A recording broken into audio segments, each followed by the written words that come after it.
Good evening, everyone, and welcome to episode 20 of Boys from the Baltic State. Episode 20. They said we wouldn't last 3, and here we are, proving them all wrong. All of you. All of you. We're still here, and we're going nowhere every Friday night. Thank you for joining us, though. That was a very aggressive start. Thank you. It's lovely to see you all. Thank you so much. We are Boys from the Baltic Star. If you don't already, consider following us on Twitter at @BoysBaltic. If you hang around for a bit and you enjoy this episode and you don't already, please consider following. Follows are a wonderful thing. We just hit 100 this week, and it's good for the ego. It brings a little joy to our miserable lives. A lot of joy to some of us. One of those that it brings a lot of joy to is me. I'm Luke. I'm in the corner. Hello. I'm in the blue background, showing the guns as usual, because it is very hot again in my house. My hands are sweaty. My dice are hot. I made a fan. I'm all about the crafts tonight. 2 across on our not quite French flag today is Ewan, my comrade in arms, my friend, my colleague, the yin to my yang, the peanut butter to my marmalade. Do they go together? Peanut butter and marmalade? Yeah, give it a try. It's the quirky style. And in the middle, like a thorn amongst the roses, the GM with the mostest, the man in red. It's Ben.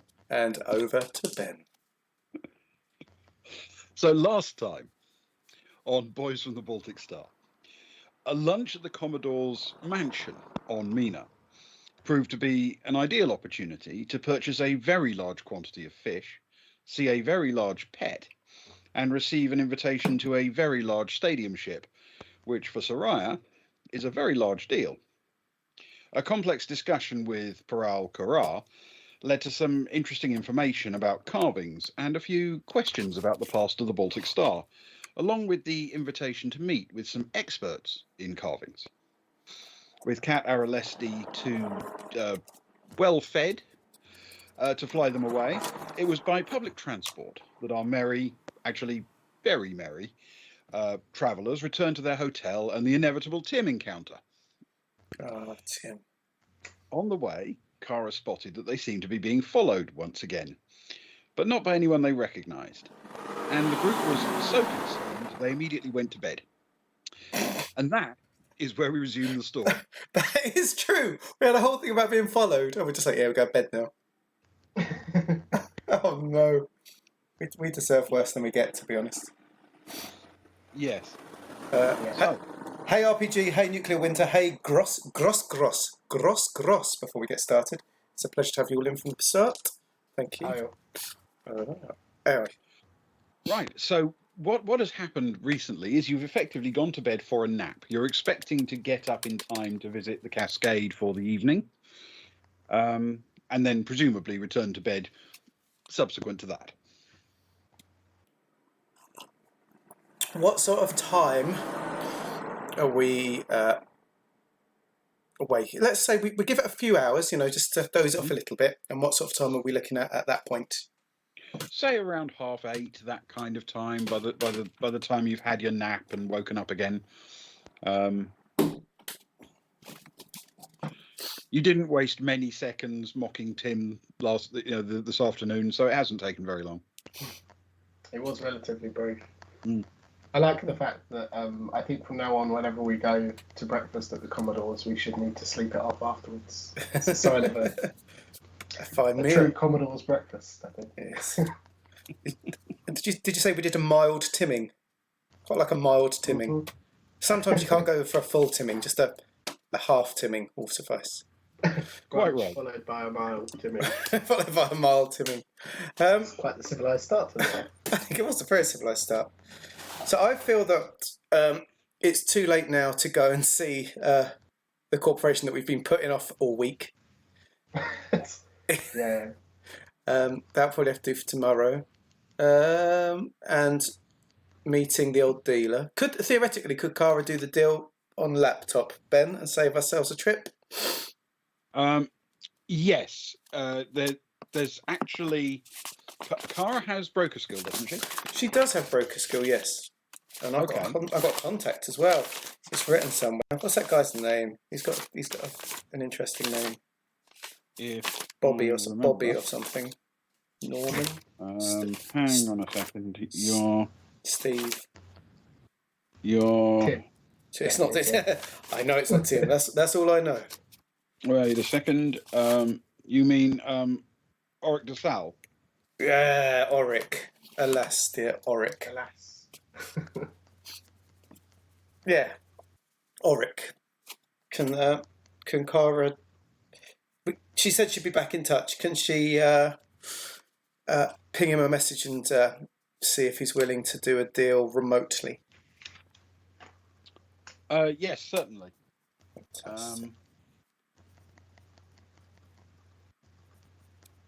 Okay. Yes. The upshot is he is happy to do a deal for your minerals. He'll try and get you the best deal he can. Ah, he's a good man. Does that mean I've got to leave him to it, or do I need to make any rolls at this point? If you want to do it through him, you're going to have to leave it up to him and see what he can get you. You don't, of course, have to take the deal. Yeah, that's true. Well, we can see. I know how much it was cost, so we'll leave to see if there's a little profit in it. Okay. Just potentially saves a journey. Do we have anywhere else we need to go this before the evening, Ewan?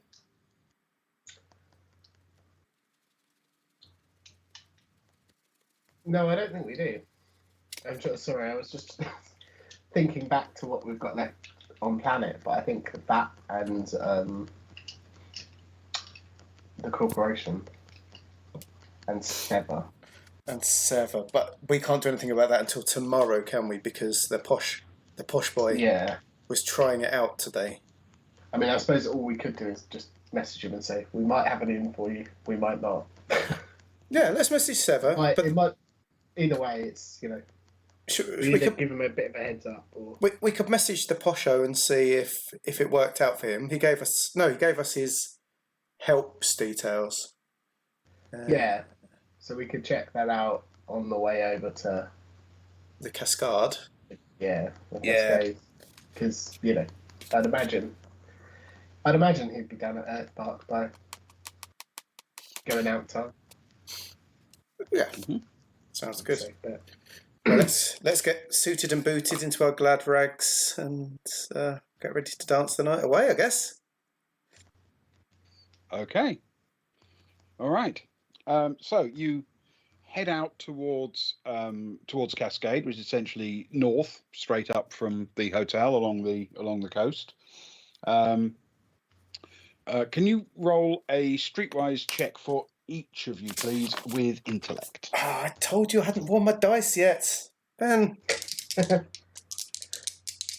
Streetwise with intellect. Well, let's mix it up. Let's do this time. Controversial. Intellect plus. Oh, that's okay.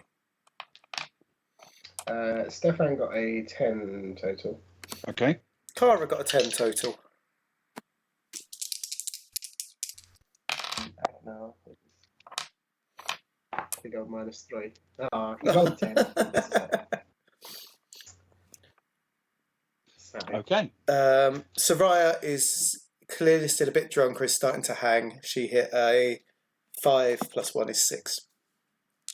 So she's still a bit worse for wear, unfortunately. Okay, fair enough. All right. Your journey to Cascade is uneventful, it has to be said. Nothing seems to leap out of the ordinary, and if anyone is following you this time, it's certainly not obvious.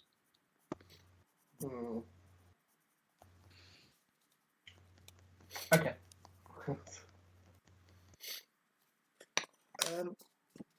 Before we go in, Cara's going to have a little moment. She's got a bit paranoid about the last couple of times. It is a Fancy Green fan. Thank you, Ali. I made it myself with all my skills. Look at that. I'm channeling Cara.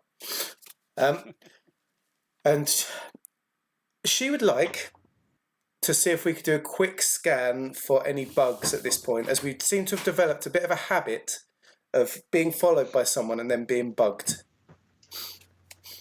Okay, a scan. Okay, can you make an electronics communications check for me, please, I will.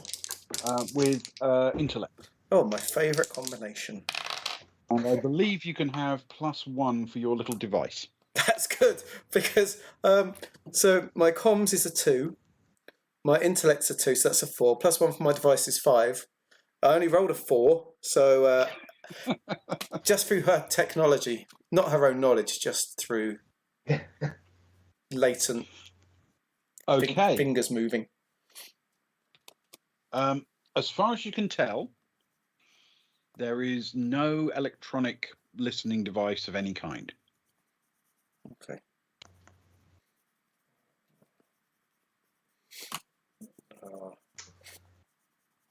She cheers up at this point. So like, excellent. Everything's looking good. Let's have a wonderful night. Are we going to try and... We've got no way to get in the watery way. Are we just going to use Kat's name again? You'd have to basically head in through the queue at the front, but it turns out Kat seems to be known in these parts. Well, known for her flying abilities. Can we not get in the watery way, did you say? Is there a queue at the front? Yes, there is. If Stefan sees this, he'll sort of just tug on Soraya's sleeve and just say, "Hey, do you want to beat the queue? We can get the first round in." Soraya's looking a little bit green around the gills, but if I can make it through the water, I think that'll pick me up quite nicely. Let's do it. Refreshing. Refreshing, absolutely. I like this. Okay. So stepping off down onto the sort of the beachfront there, the lake is undeniably chilly when you climb into it, but the shore is close. The night is pleasant, and though the water is cold, you can absolutely swim around to that little sort of mooring deck that they have that runs around the waterfall, and then clamber up on it and wander straight in. Wonderful. Is it just us? Did we bring anyone with us? Zoe will join you for a swim. Oh, Zoe. Yeah. Wonderful. I wish I'd forgotten to take... I wish I'd remembered to take the receipts out of my pocket, so they're ruined now. I can't be taking my shopping stuff back. That's it. Yeah. Yes. Yes, that's just terrible, isn't it? Bad. It's all geek stuff anyway, so I don't want to send it back. Cool. Meanwhile, Kara will drag Agnar and pull him to the front of the queue, like towards the front of the queue, to start using Kat's name as a golden ticket. Mm-hmm. Yeah. So, shall I say? Hi there. We're good friends with Kat Araleski.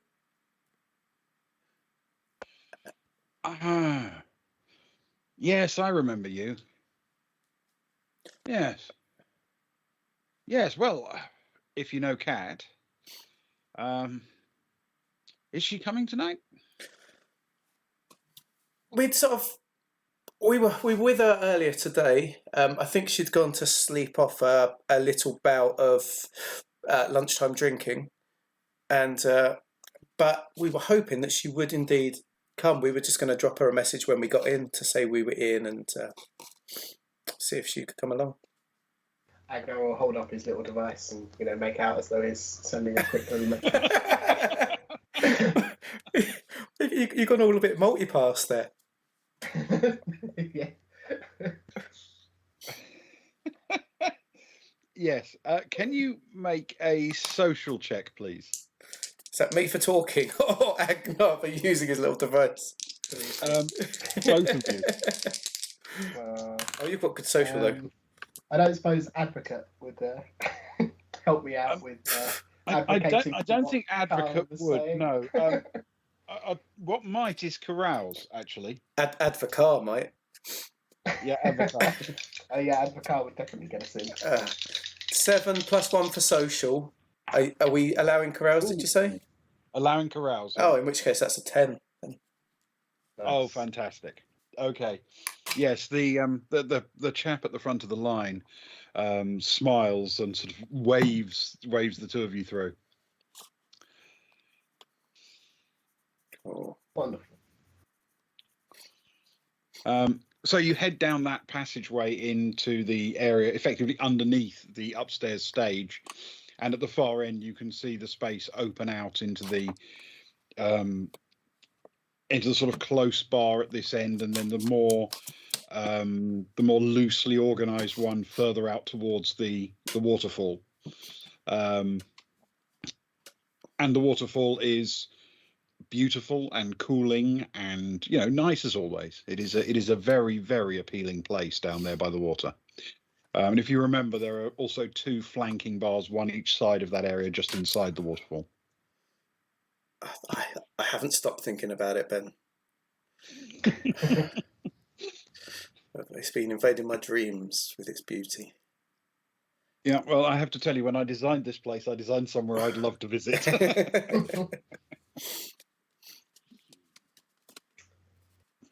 Who made it in first? Out of interest. It would have been, because you went to the front of the queue and made such a quick job of it, I suspect you'd have actually made it in just before the swimmers arrive. So you would see them, by the time you're inside, you'll see them walk the other end of the bar in past the waterfall, brushing any loose water off themselves.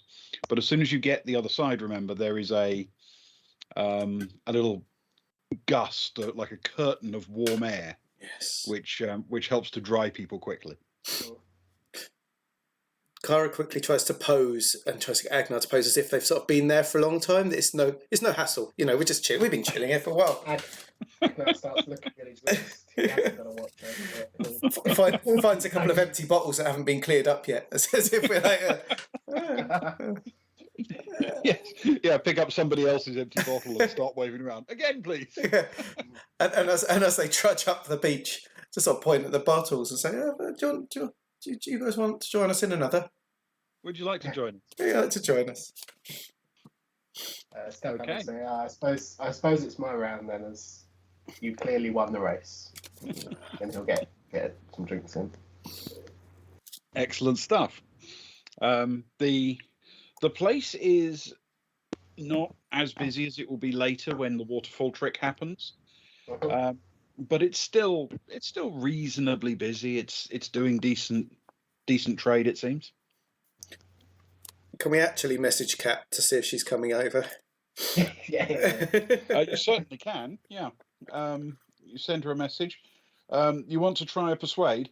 Sure, why not? Your choice of intellect or social plus persuade. Can you carouse over What's like a hungover carouse, anti-carouse? I'll go intellect. I'll persuade with intellect. Mm-hmm. Plus You're 4. going to reason her into turning up at a bar. Yeah, I think I've reasoned quite well. It's a 6, but plus 4, so it's a 10. It'd be good for you. It's good to keep your face known. It keeps your shares high. It keeps you popular. It's lovely to spend some time with us while we can talk about the future. We can, we'll get you some drinks, a bit of hair of the dog. It's nice to ease through the evening. It's a good idea for everyone. Yes, indeed. Okay, so she sort of more or less immediately responds. She wasn't perhaps as merry as some of your party when you left. She still seems reasonably alert. And she says, yeah, I can be there in a couple of hours if you're lingering about. Oh, fantastic. That's great. We'll see you then. We'll make sure you've got a drink waiting for you. Good plan. Very good plan. So she drops off the call. And you are free to enjoy the evening in as much detail as you want to, of course. Wonderful. Soraya will sort of edge up to Stefan during, I guess, the first round of drinks. And I think they were the ones that saw the person earlier. Well, that's which is very likely. So she's going to say, is it worth, every now and again someone breaking away from the group and just sort of having a quick scout round to see if any of these suspicious followers are following us, either the bald buggy guy, or it was a lady, the other one, wasn't it? There's a lady. Yes, the more recent one was a woman. The nondescript slim woman. In case we want to see the nondescript slim woman. That's some quality note taking there. That was very accurate. Stefan will sort of roll his eyes a little bit and he'll be like, "Oh, I'm mildly hungover, and frankly, I'm getting a little bit fed up with this paranoid stuff. But yes, it's probably a good idea." Okay, so if other than that, all you are doing is having a few drinks, having a chat, waiting for Kat, am I right in saying that? Yeah. Yeah, I think so. Okay. Yeah. Then how about what we do is, as you say, every sort of 20 minutes, half an hour or so, one of you goes and does a quick scout in order. So we will do essentially a streetwise check with intellect for each of you in turn, in whatever order you want. And remember, you can appoint when it's Zoe's turn as well. And when we get to the end of that, I'll let you know what, if anything, each of you spot at the time, and then we'll have Kat arriving, okay? Sounds a good way of doing it, yeah. So who's going first? Soraya, as it was her idea in her paranoid way, Soraya will go first. Okay, that's streetwise with intellect, please. Having checked Stefan's eye rolling and the fact he still had a handful of beers. He probably would have curbed his drinking slightly. Yeah, exactly. If he knew we were going to be on the lookout for people following us, because there's a difference between not knowing they're there and not caring, and having as much to drink as you want and dealing with the consequences later. That is true. As far as Stefan's concerned. Intellect and streetwise, you said, yeah? Yep, streetwise plus intellect. Okay. Good start. 8 plus 2 is 10. Okay. All right. Oh, no. Soraya's survey reveals nothing out of the ordinary. Oh. So 20 minutes or so later, who's next? Stefan will go next. I mean, I guess he is the first person she approached with it. As far as he's aware. Streetwise plus intellect. That is a 6 plus 2 for Streetwise is 8. Okay. He also sees nothing out of the ordinary. So, who's going third?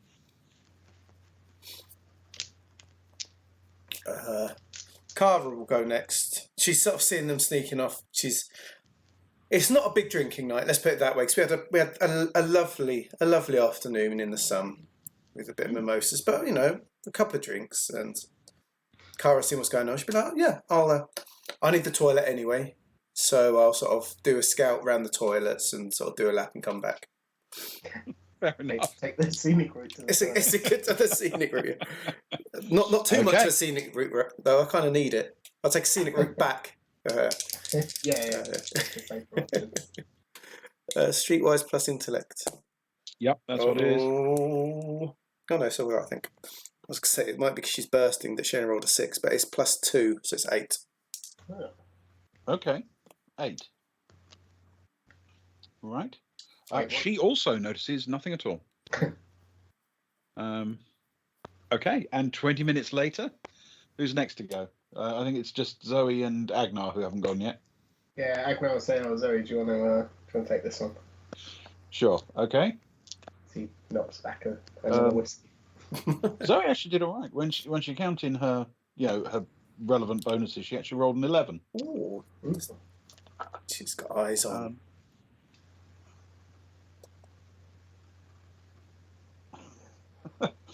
Okay, she returns and says,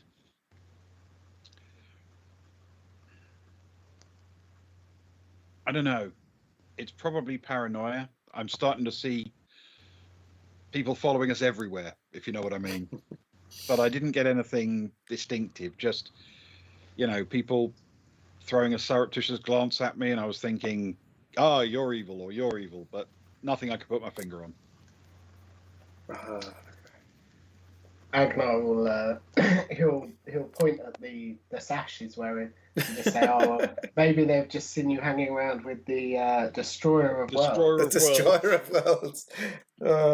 Who wouldn't throw glances at someone hanging out with the Destroyer of Worlds? Exactly.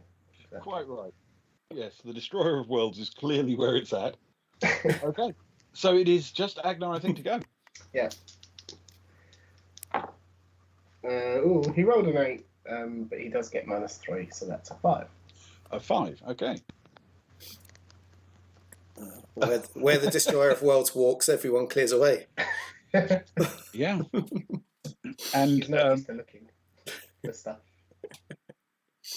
Of course, it is inevitably Agnar, therefore, with his 5, who does in fact spot a slim but nondescript. Obviously. He'll grab another round of drinks from the bar while he's up, and he'll wander back. He won't pay any attention to the woman. Sort of pass around the tray, and I guess it's loud enough in here that he doesn't have to whisper particularly. No, whispering carefully. In fact, it might even be a hindrance. But he'll communicate to everyone else. So just whatever, 6 o'clock, 7 o'clock.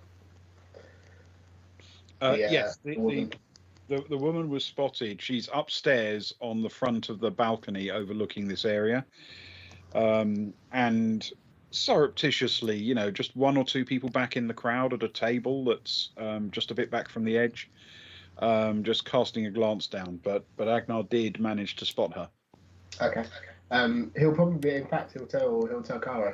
He'll say upstairs on the balcony, sat at a table. See if you can, hold your phone up for a vlog and catch a glimpse of her in the camera rather than looking behind. Yes. Mm-hmm. So what Kara is going to do? She said, everyone get together. Come on, we might not be on Giikur for much longer. Let's have a group photo memory. So everyone got a drink? We got the...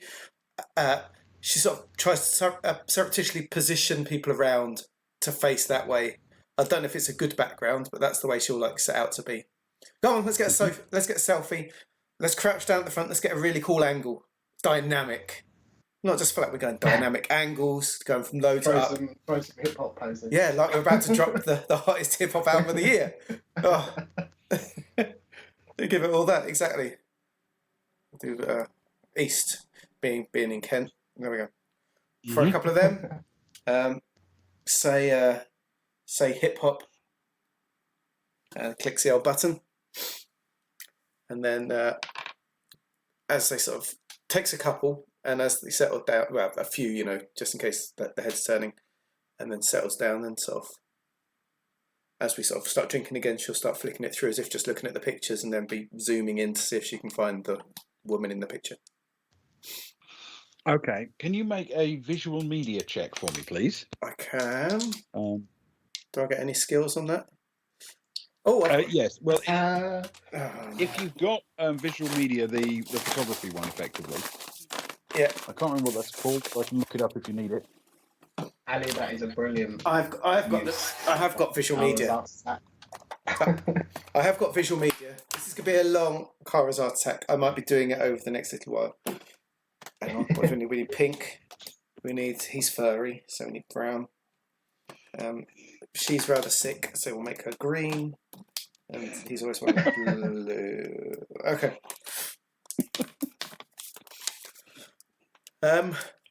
Yes, I've got visual media. Is that all I'm rolling with? Can I roll education that I learnt from my skills? Or just the visual media? I don't think this would have come up in your education. But you can have dexterity as a plus. Oh no, that's no good. I'm more like to drop the phone than anything. It's going to depend on the difficulty of the roll. I've hit a 6 plus 2 is 8. Okay. All right. You take a few rapid shots, sort of, to try and capture as much of the balcony as you can. And when you then sort of are calling everyone over to show them the selfie you've just taken, you notice that even when Agnar points out exactly which table, there doesn't appear to be anyone sitting there at the moment the shots were taken. Oh.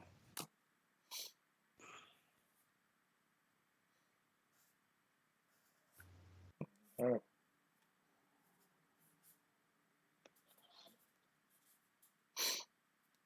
Interesting. That's a very disappointing look. She's going to glance up, and is there anyone up there? I'm gonna, roll a streetwise with. I'm trying to think what would be ideal here. Yeah, let's do a streetwise with intellect to begin with. Streetwise with intellect. Okie dokie. 7 plus 2 plus 0 is 9. 9. Okay. As far as you can tell, the table has been abandoned. Oh.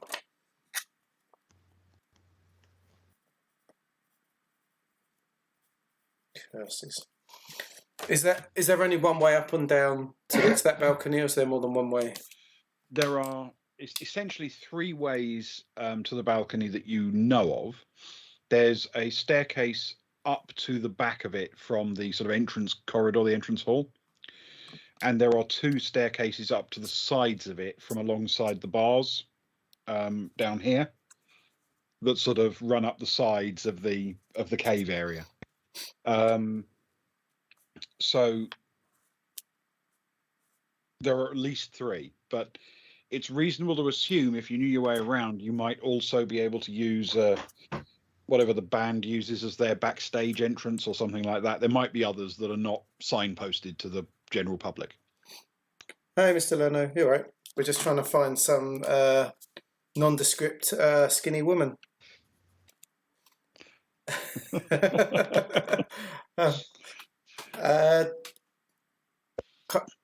Carl will look to Agnar and say, "Look, should we at least split up and try the entrances, see if anyone can get to her?" Yeah, that's a good idea. Maybe we've got enough, haven't we? Maybe one of us should check out the table, see if she left in a hurry. Got anything? Yeah. Okay. All right. So who's going where? For some reason, Agnar's naked in my picture. I don't know why. It's just how I see him, I think. I hope he's got the sash on. For me, this will make no sense to Mr. Leno, who just thinks I'm making strange fanfic. I had to do a selfie, Mr. Leno. Yes. Yeah. Let's go. Sarai will look for if there's a band entrance, so she'll go rooting around out back. Okay. And then you said there's like 2 really obvious up and downy type ones, like stairs or whatever. There are 2 matching staircases that run up from the lower area right up to the edge of the balcony, one on each side, right against the walls. So one effectively alongside the far end of each of the bars from the waterfall. And then there is a staircase from the entrance hall which leads up to a point beside the stage, essentially, and lets people in without having to come all the way down to the waterfall chamber if they're coming in from the street. So you have those 3 that you know of from the layout. Okay. Do you care, Ewan? Which one you go for? Stefan will go for the one that leads out to the street. Okay. Yep. He'll down his drink, and I guess whatever the quickest way is, but Straight back towards the entranceway. Essentially, out the front on your door. way back to the entrance, you'd pass it more or less on the way. Okay. Yes. Can you roll for me? Athletics dexterity. Is this Stefan? Yes. Yes. Yeah. It's a busy space, and you're trying to nip your way through. Sure. Just athletics dexterity, or also with Well, it'll dexterity? be your dex plus athletics dexterity. Wonderful. That's pretty good. That's a 10 plus 4 is 14. Wonderful. Okay. All right. You not only make it there, you make it there before the nondescript woman makes it down that staircase. But that is the staircase she was coming down. Oh, good So, work. Soraya went up top. Did any of the others of you cover the two steps leading up to the two sets of stairs leading up to the balcony from the front? Agmar probably would have been going from the table at whichever staircase is closest, I guess. It's more or less in the middle, so either one would have done. He'll probably head along with Kara. Okay. It's the natural fit, isn't it? That we generally go with. Yeah, I think so. Okay. That sounds good to me. So effectively, if Kara and Agnar go up those two staircases, meet at the table, and take a quick look to see if, as you say, anything's been abandoned, Soraya will presumably go up the same way, one of those staircases, and then look for a stage entrance. Zoe's going to stay by the waterfall in case someone tries to come out that way. But, as we know, it is in fact Stefan who catches this nondescript woman as she reaches the bottom of the stairs and turns towards the main entrance. But you were so swift, so agile and nimble in dodging the crowd and getting there that you actually made it before she did. And when she arrives at the bottom, therefore, you are waiting for her at the bottom of the stairs. So, what would you like to do?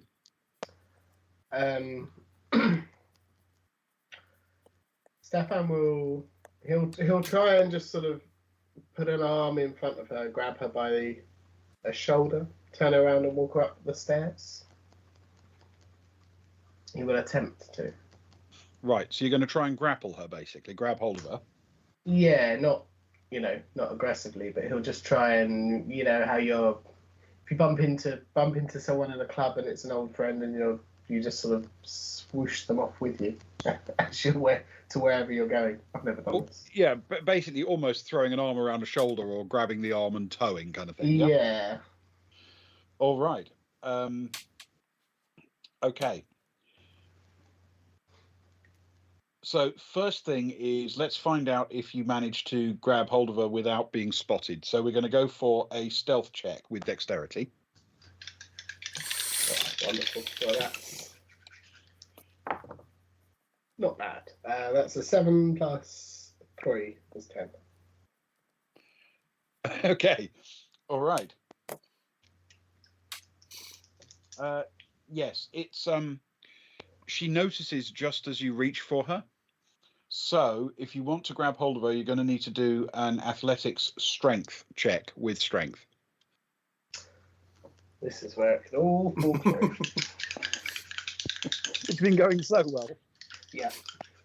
Luckily, he does have athletics strength 0, so we're not rolling at -3. Oh, that is true. Only he's hit an 8. Total of 8. Mm-hmm. Okay. Okay. You do manage to grab hold of her arm, and though she reacts by trying to pull away, you've got a reasonably firm grip. So which way are you trying to steer her? Back up the stairs towards the table.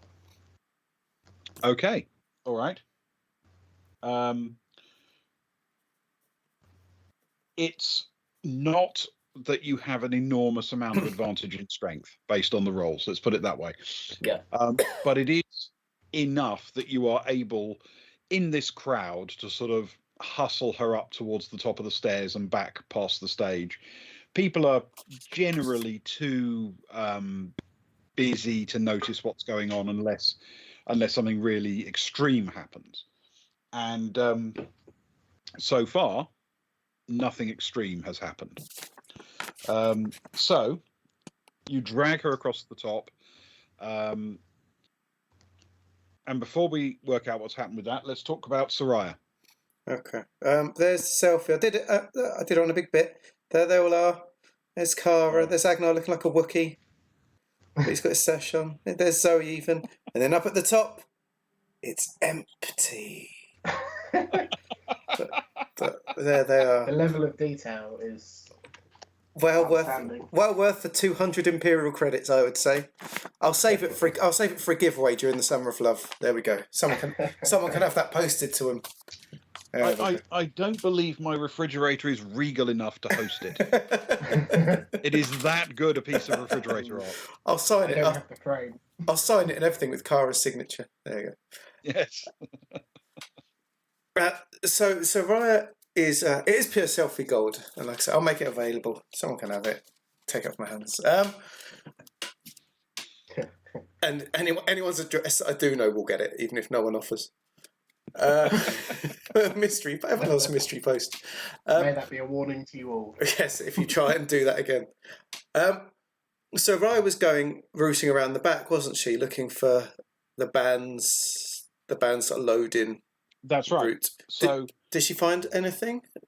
Well, in essence, when you get to the stage, there is the stage is just a sort of elevated platform that's built up against the wall. There's no back door behind the stage, only some little access panels for power units and things like that come out from there. However, on one side, the left, if you're looking at the stage, so stage right, is the door that leads down to the entrance hall, the one that Stefan is about to emerge up, dragging a slim woman. The other side. What kind of slim woman is it, Ben? Nondescript. A nondescript. Okay. You'll get a more detailed description in a moment. Okay. But the other side of the stage, there is similarly a door. And on that side of the stage, there's a little flight of steps that leads down onto that spot. The door is not obscured in any way, but someone has put a little no entry chain across from the front of the stage to the wall.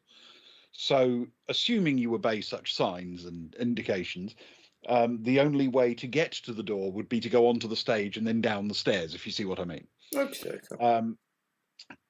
However, you don't, of course, have to be stopped by the physicality of a chain. The door itself appears unlabeled. Anyone who's using it presumably knows what it's for. Is there a way then that, knowing that with Stefan heading back up to that level, is there any way that she can position herself by the door in such a way that she can have eyes on in case someone comes to rescue said woman if she's not alone, so she can sort of be back away from the group and have a view of what's going on? The group is essentially directly in front of the stage, out as far as you can get before you fall off the balcony. Yeah. By a little table, yeah. Except for Zoe, who's downstairs near the waterfall. Yeah. The Stefan is about to emerge from behind the stage right, yeah. and head towards that table. So straight out of the door and bear a little bit left as he enters the main room. So where you are is actually pretty good for seeing if anyone's following, for example. Then that is what I will stay and do. So I will hang back and just keep an eye on proceedings. So she can, if something happens, by that little chain. Yeah, if something happens, she can cut it off at the pass, kind of thing. Cool. Okay. I was worried you were going to say emerge from stage right, pursued by bear. Pursued by bear. No, bear with hat. Well, there was a bare door. A problem.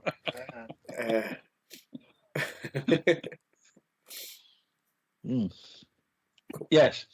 So,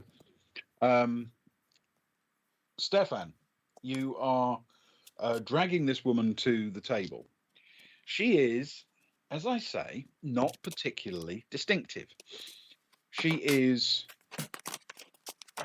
unusually, for this kind of venue, wearing very plain, dull-coloured clothing. It's almost shapeless in nature, but not like a boiler suit, just everything sort of loosely fits, you know? Yeah. She's not wearing any kind of makeup. Her hair is, if anything, artificially dulled. What might actually be a fairly rich brown seems to have been treated in such a way that it softens to a rather unappealing, mousy grey brown. She is very much of average height, and though she is slim, there seems to be some muscle tone in your grip. She's not skinny in any way. She's one of those people who you can imagine if she went out like that on a regular basis, if that was how she went out and she was still living with her mother would be regularly telling her that if she, did her hair and her makeup and spruced herself up, she could be really pretty, and doesn't understand why she doesn't, if you see what I mean. Yeah. It's almost as if she has artificially tried to look uninteresting.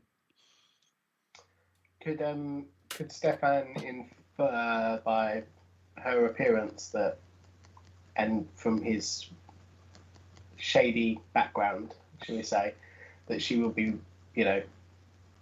particularly well suited for that sort of background, or perhaps some kind of security, surveillance, corporate or governmental or roguish?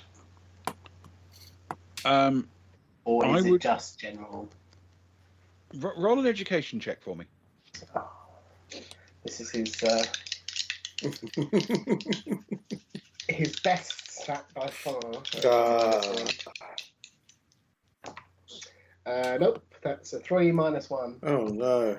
Makes it Wow, a 2. That's actually quite impressive. Yeah. By using all of the knowledge he's accumulated, Stefan is able to identify the fact that the person he's holding on to is human and female. That's some good skills. Wonderful. Yep, that's all he's got, I'm afraid. That cancels out some people at least. Yeah. He, it's assuming we make it back to the table, he keeps hold of her but pulls out a chair and just says, you left so quickly, you didn't give us a chance to buy you a drink. And Cara Agnar's at the table, right? Yes. Yeah. And Cara as well. Yes. He will, without thinking, he'll break a bit of character for Stefan and he'll hand over his cashless card to Cara and he'll just say, get around him. The lady's drinking, and sort of look to her. Okay.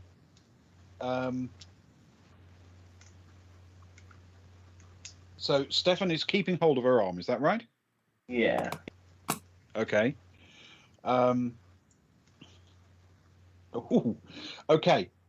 Right. As Stefan looks across to Cara, the woman makes a break for it. Oh, God. So I want you to make an athletics strength check for me, please. So that's your strength mod plus your athletic strength mod plus 2d6. Yeah. At least you're the only one that isn't made of glass. That's a 9 plus 0 is 9. So she manages to break free in that moment. She takes one giant leap up onto the table. For mankind. One giant leap for nondescript womankind. Yeah. That's a dex check. And leaps straight off the balcony. Oh, yeah. Whew. Now, Agnar and Kara, you have a chance because you're by that table. You have a chance to try to catch her. But her dexterity roll was pretty good. It was a 10. Oh, God, I can't. And what are we rolling on? It's just dex or dex and strength? This is athletics dexterity for basically your reaction time. Yeah. Okay. Plus dexterity as well. Yes. Come on, Agnar.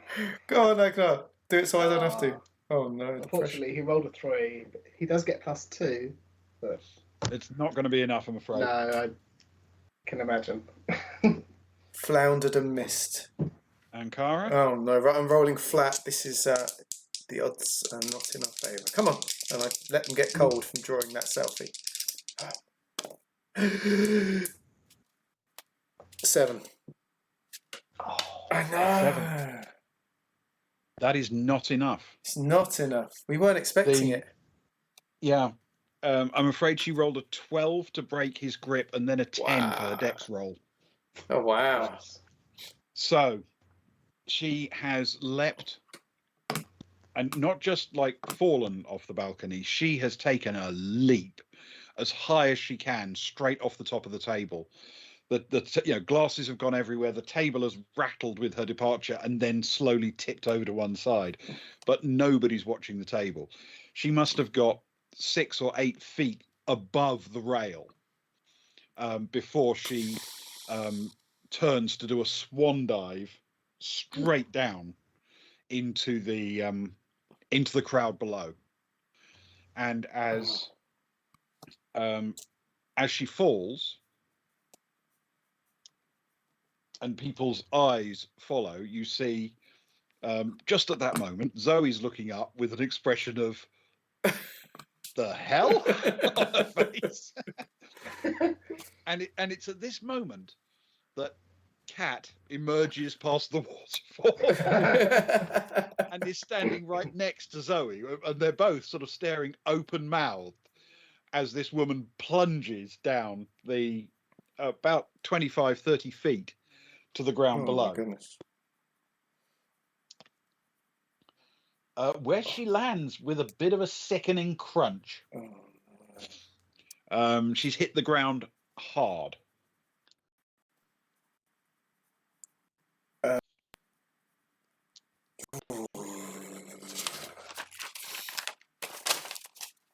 Oh, I'm a bit shocked. In my...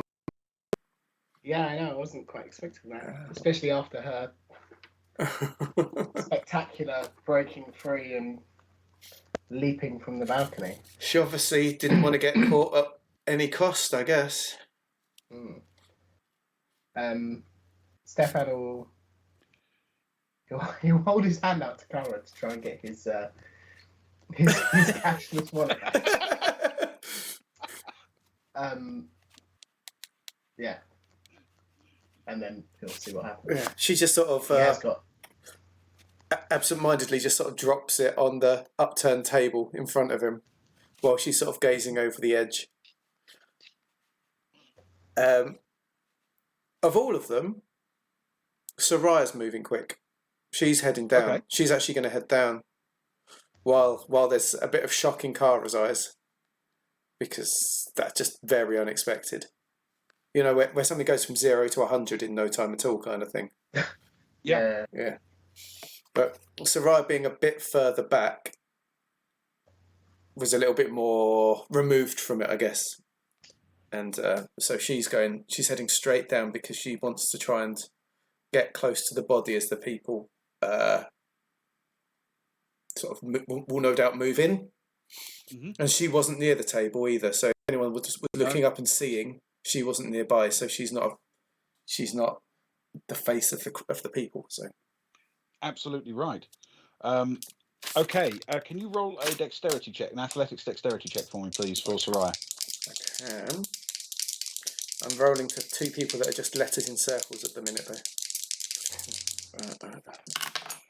It's a good one, though, hopefully. It is a 9, a flat 9, with zeros to be added. With zeros. Okay. Soraya can't make it down the stairs and be anywhere near the first person to get there. There are too many people who are far too close, but she's got more purpose in her movement than some. So she's able to get to the point where she can make out close enough what's going on. A small group of people have gathered close around. The woman appears to be injured, but not dead or anything. She's landed. She's broken one of her legs and seemingly one of her arms as well. Both her right leg and right arm appear to have broken.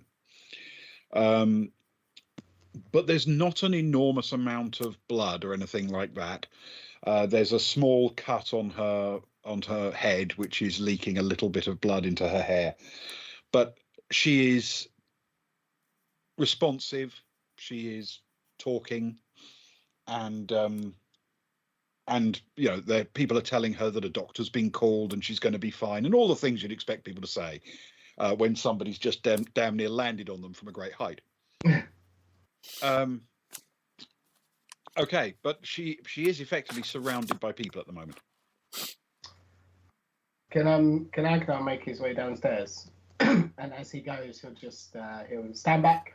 I'm the doctor. Stand back. Finishing off his drink, and he will leave it on the table as he walks past. Make way, make way. And he'll try and make it to the front. Okay. Dr. Agnar mode. Dr. Agnar mode. Quite right. Okay. So, yes. Can you roll a persuade for me with social in this case? Yes.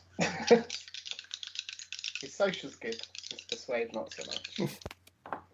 That's a 6. -1 overall. He's got -3 for persuade and +2 for social. So okay, a 5. People don't seem to be paying much attention. They are waiting for actual ambulances and things like that to turn up. Yeah. I suppose he'll start just barging his way while still calling that out slowly, I guess, through the crowd to the best of his extent. Fair enough. Obviously, now that they've established the woman isn't actually dead, people are slowly losing interest in crowding around her. They're happy to now let medics get on with it while they return to their drinks, so to speak. Because of the hustle and bustle that Agnar is making, is there more than Soraya where she's entering? Much more, yes. Agnar is making a civilized fuss, yes. I'll tell you, that's peak Agnar, civilised fuss. The kind of fuss a doctor would make. The kind of fuss a doctor would make. Yeah. Is there some harumphing? There might be some harumphing, yes. Yeah. Good. While that's happening, does that mean the lady doesn't seem, from what Soraya could tell us, like the people start parting a little bit? Has the woman sort of clocked Soraya at this point?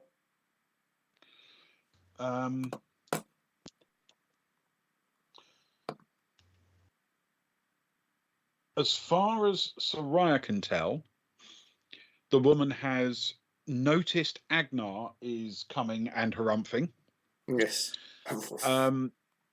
But has not yet seemingly spotted Soraya approaching. Sorry, Ben, can I just quickly stipulate that whilst Agnar is making his way over there, he's also removing his Destroyer of Worlds sash and trying to stuff it into a pocket. Healer of the injured. Yes. Until such time as we can get him a Destroyer of Worlds white coat, it would seem inappropriate. Yes. Yes. Yeah. Okay. Fair enough.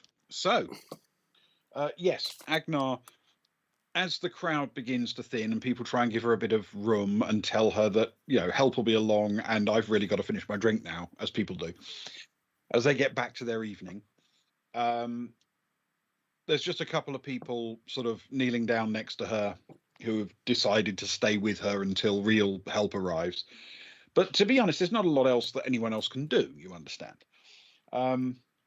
But Agnar, indeed, now can get access, and so can Soraya as the crowd thins. The woman is staring at Agnar with a pretty fixed gaze, and despite the fact that obviously she has become quite injured in this fall, there is no sense of a grimace or anything like that on her face. She seems very much focused on Agnar approaching. In fact, if anything, you would say that her look is defiant. Is there is what she's wearing? Is there some way that like Soraya could get close and like do the old rob their wallet while they're injured kind of routine, and then make a run for it? If everyone's kind of turning away anyway, if she can get in close and like make a chance for it, and then just go, whether she succeeds or not. Okay. So I'll drink to that. What? Robbing or seeing their faces? or not bribing him so that you don't have to see our faces. Okay. All right. I'm going to need you to roll a stealth with dexterity for me. Okay. I can do that. If Agnar sees her approach, can he make more of a fuss and try and distract people? Oh, I like it. Help out a little bit. That's actually a very good idea. Yes, you would need to effectively do a deception with intellect. Could he push for social instead of intellect? You know what? Yes, probably in this circumstance he could, because he's actually going to start making a fuss about everyone needs to pay attention to me. I'm this and I'm that. Yeah, why not? Let's do that. Thanks. Okay. Very generous of you, Ben. Yep. It's not a bad roll. That is a 9 plus 2 for social and 1 for deception. So okay, so 12. Right, that's going to give you a +4, Luke, on survival. Oh, you legend. Good old harumphy Dr. Agnar. Yep. There's one thing he's good for. It's making a social scene. That is a +4, and you need to make a stealth check with dexterity, please. A stealth check with a +4. Okay. That's good work. Stealth check plus dexterity +4. So rolling at a dead 0 with a +4. That should be okay. It is an 8 plus 4 is 12. 12. Okay. You manage to extremely smoothly, while very clearly leaning over and checking that the poor woman is unhurt, you manage to extremely smoothly frisk her for belongings, and you come up not completely empty, but with only one item. She only has one thing on her that you can locate. You quickly remove it and secrete it in your palm. It's not big. It is a very, very small, slightly oddly shaped lump, the size of a medium-sized pebble, and a similar kind of shape, but it's lumpier than that, and clearly made of technological stuff. In fact, it looks like it's been grown out of cartilage or something. Ooh. It's like a sort of whalebone, like a carved whalebone thing. You don't have time to examine it closely before you have to, sneak it away. But you've done it sufficiently well that you don't actually have to make a run for it if you don't choose to. In which case, I'll melt away then instead. Melt instead of run. How about that? Into the shadows. Yes. You need to make an endorheic check then. I will do. A melty check. A melty check. I think you've done it sufficiently well enough that Stefan would be proud if he had a clue what was going on, but clearly you did so well that he has no idea. Yes. Yeah, Stefan's still standing on the balcony, sort of looking at his hand and going, so I had her in my hand. And then definitely. That. Tracing her steps towards the edge of the balcony. Up a little bit, down a little bit. Yes, absolutely. Okay. So, yes, you melt away into the crowd. And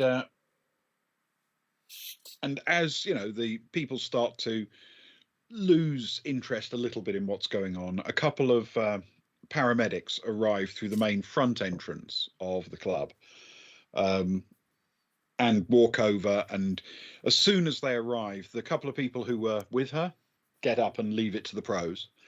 But of course, Agnar could stick around and just explain to them that he's a very important doctor.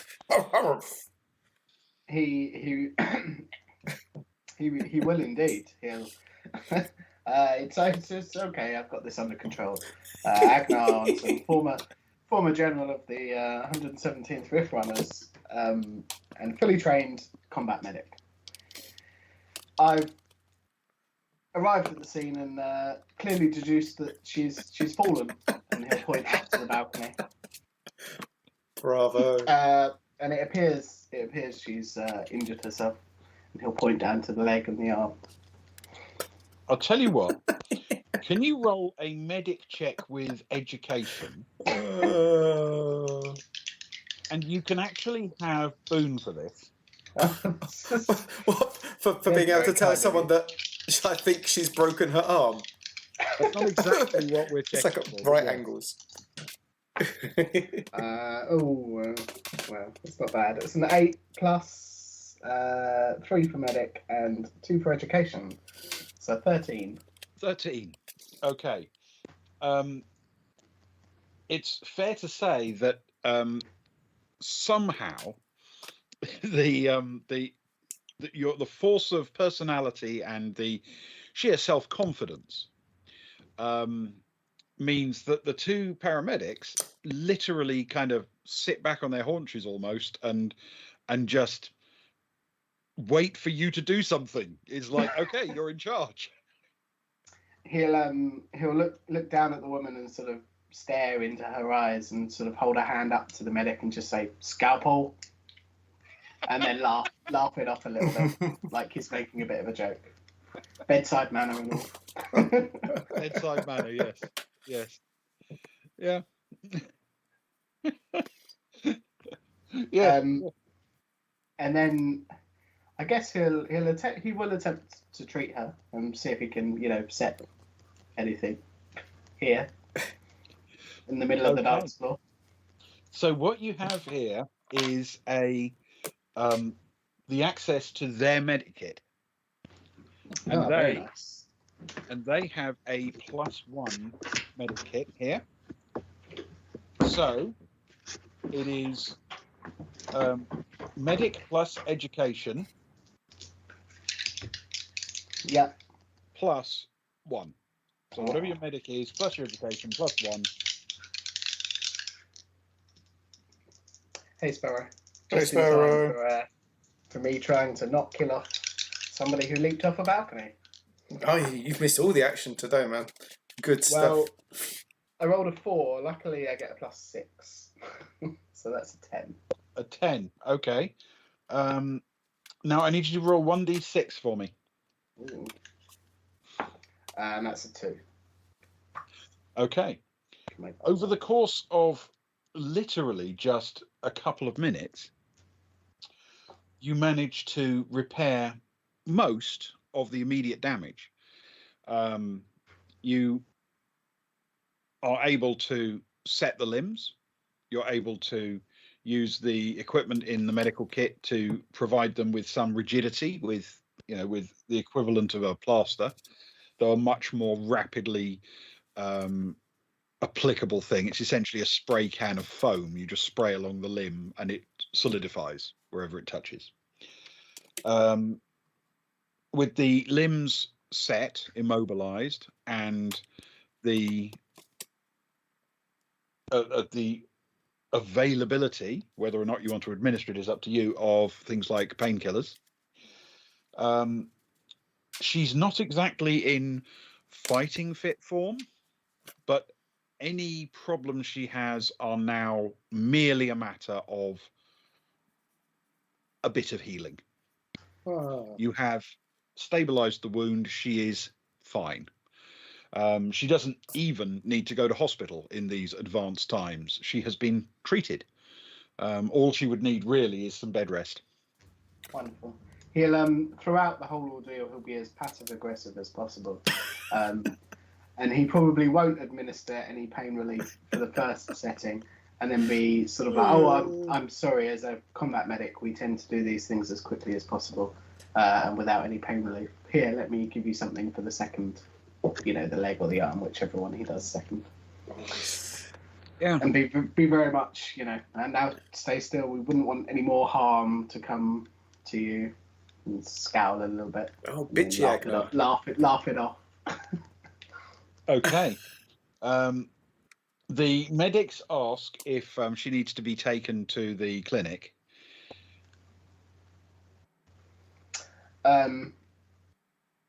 Agnar will say, no. I think she'll be well looked after here. Wouldn't you say so, Miss? I didn't catch your name. I'm sorry. Look to her. She looks up at the medics, but doesn't say anything at all.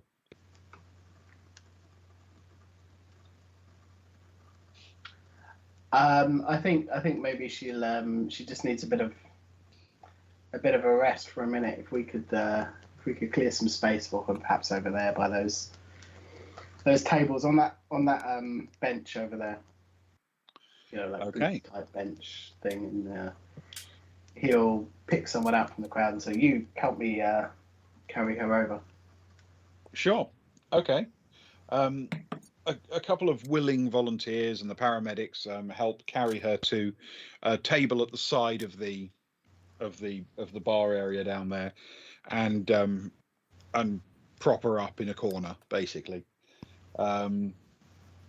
She is still not looking in any actual pain, just a bit of a scowl on her face, but she hasn't made, as far as you can tell, a single sound.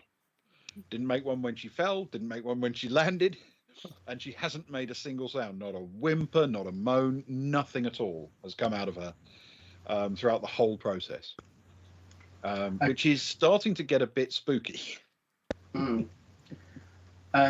Agnar he'll thank the medics and sort of dismiss them in a nice way. He'll just say, "Thank you very much for your help. I think we've got this under control now." He'll point to someone at the crowd and just say, "See if you can find this lady some pillows, something to make her more comfortable." Can you make a persuade check with social, please? Oh, no, not this again. That's a 6, -1 overall. So a 5. So Okay. 5. All right. Despite the fact that you're not the most persuasive human, you do have significant advantages in this situation. You have been the person who's taken charge, and indeed, the paramedics thank you for your help, and they wish the woman well, and slightly confused about why they're not leaving with the patient, pack up their stuff and meander off. but they seem comfortable that she's been adequately treated, shall we say? Wonderful, wonderful. And as they sort of wander off, Zoe and Kat arrive and are standing there looking at the woman, and Kat says, "They have stairs, you know, stairs."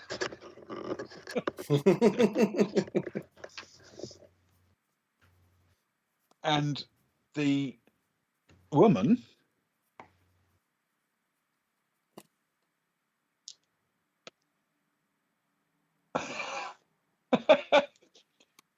leaps up and tries to make a break for it again, this time towards the waterfall.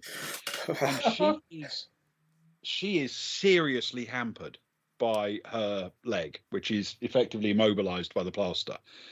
But it isn't stopping her trying. She's not moving at enormous speed, but she is determined to make it to the water, it seems.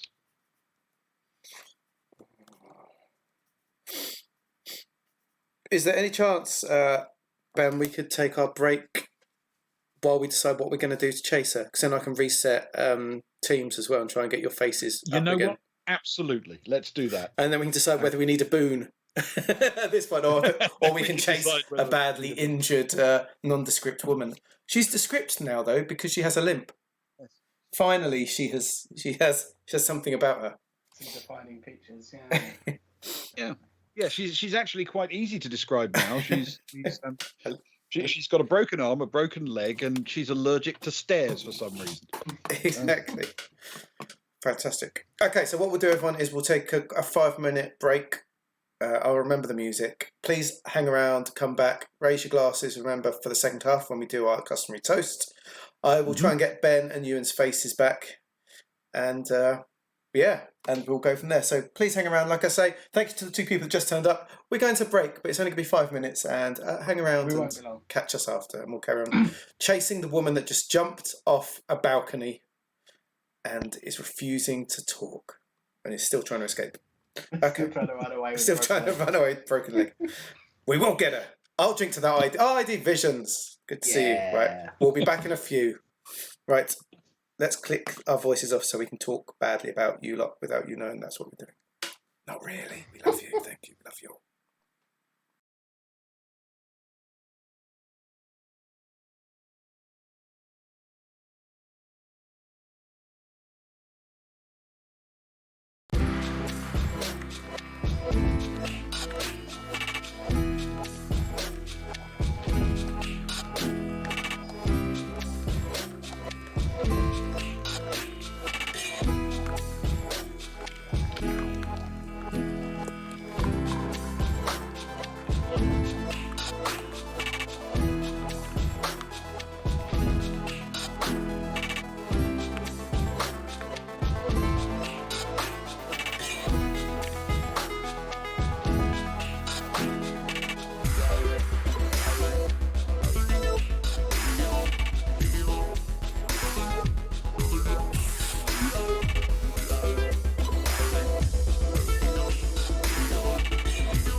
We're back. They said we'd never come back, but we did. We proved them wrong. We're back for the second half. Thank you for hanging around, everyone, and for bringing the joy with the fun Cotswolds. And it's always a joy, and it's nice to have idea. No. Yes, Matilda. Yeah. No, you're not allowed to bring her in via some kind of dance, though, Ben. Too obvious.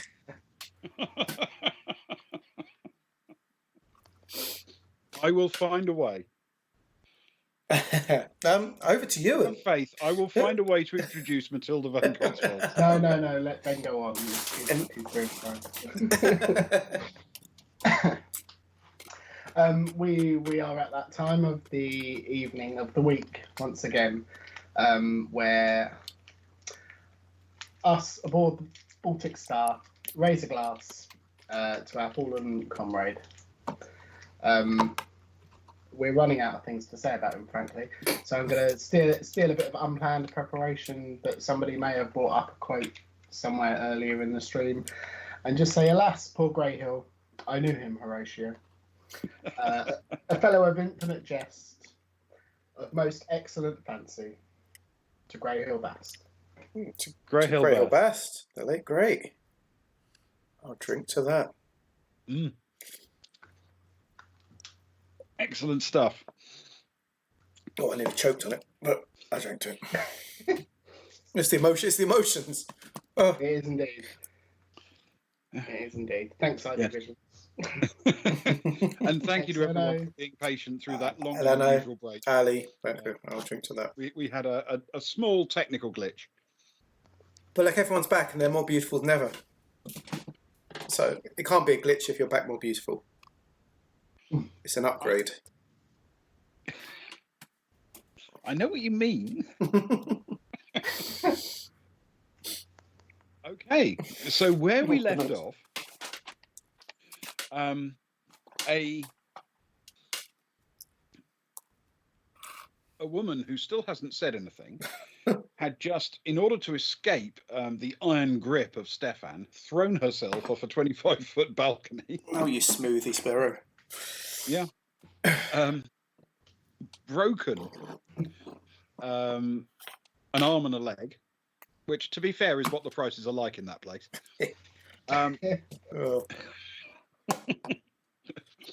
And then been treated by Agnar, who's managed to stabilize everything and put it in splints and what have you. And then, despite the fact it must be considerable pain, she's making another break for it. There must be some rolling of eyes at this point.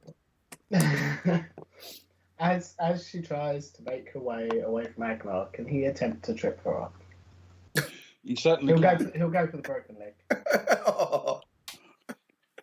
So is that what they taught you in the medical corps, was it? Well, I mean, she can't help herself.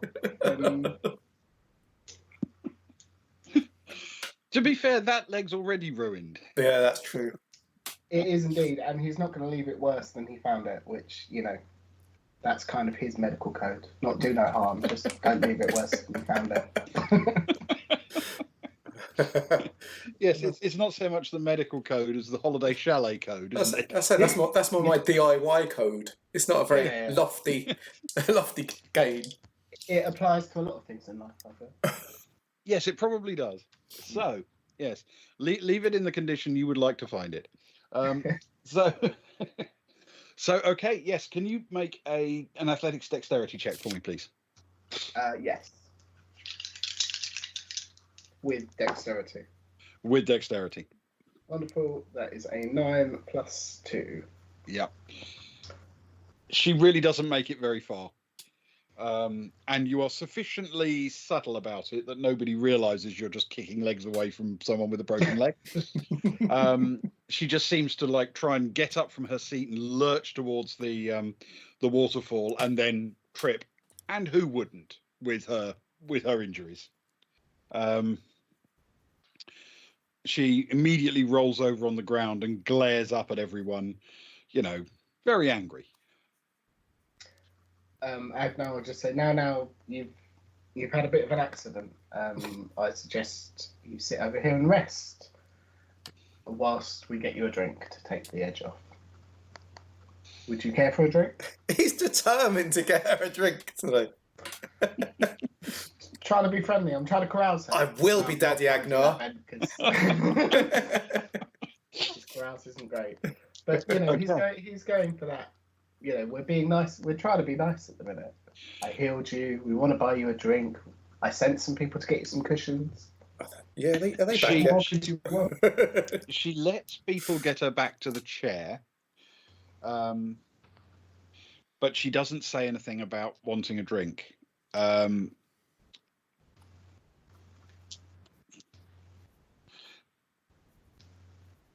And her next attempt, she reaches very, very rapidly for her jacket pocket, sticks her hand inside, and then freezes and looks up, and then automatically glances at where she'd fallen on the ground and glances at the floor there to see if she can spot something. And then, as if realizing she might have given too much away, she sort of looks back at everyone and starts glaring again. But there's something subtly different. Her shoulders slump a little bit. She's now kind of out of options, it seems.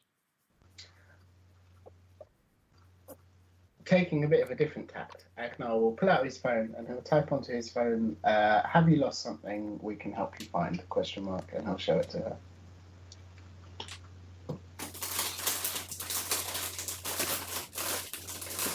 In addition to glaring at Agnar, she now glares at the phone. Glaring seems to be basically where she's going at the moment. Yeah. He'll hand it to her, but be extra cautious that she might try and make another break for it, and just see if she wants to type anything back rather than talk. She drops it straight onto the table in front of her.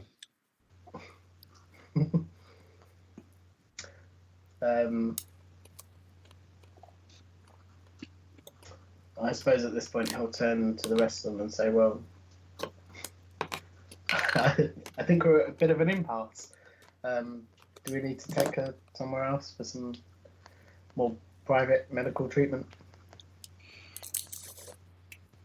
Kat says, "I've got the air raft."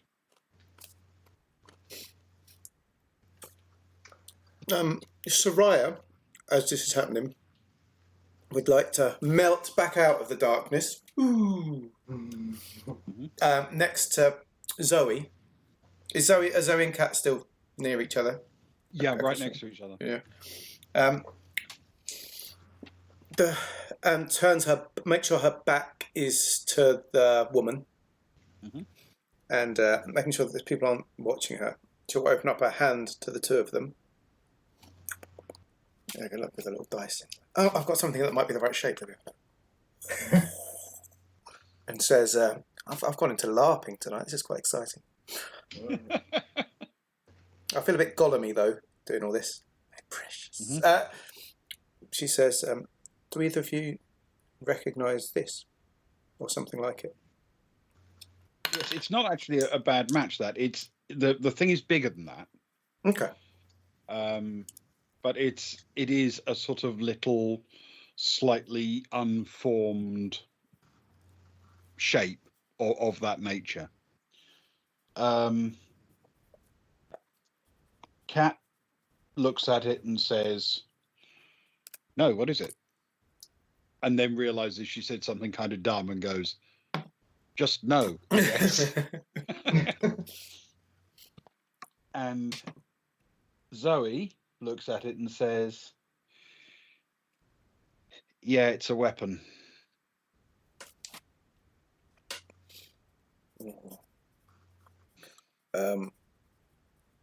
What sort of people carry this sort of weapon?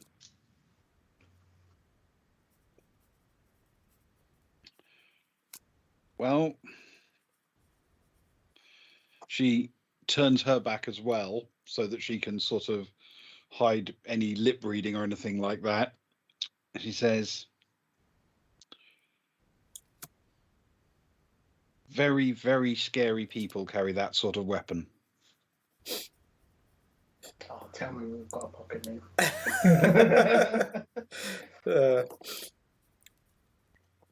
The sort of scary people that are more willing to jump off a balcony and limp away rather than allow themselves to be caught or questioned. I think if you were to do a genetic test, you'd discover that's made out of her. Oh. We might do that. I'm sure we've got a genetic tester back on the Baltic. It's made of material grown from her cells. Oh. Does that mean only she can use it? No, it just means that if she were to put it inside her, it wouldn't sharpen a then scan. there's no scan anywhere that could pick it out. Oh. Even right down to individual DNA testing of cells, it would come back as her. Where would you get a weapon like this? Stefan's eyes. Stefan's ears from across the room that frick up. She shrugs and says, I'm going to guess the same place Fess got his. Oh.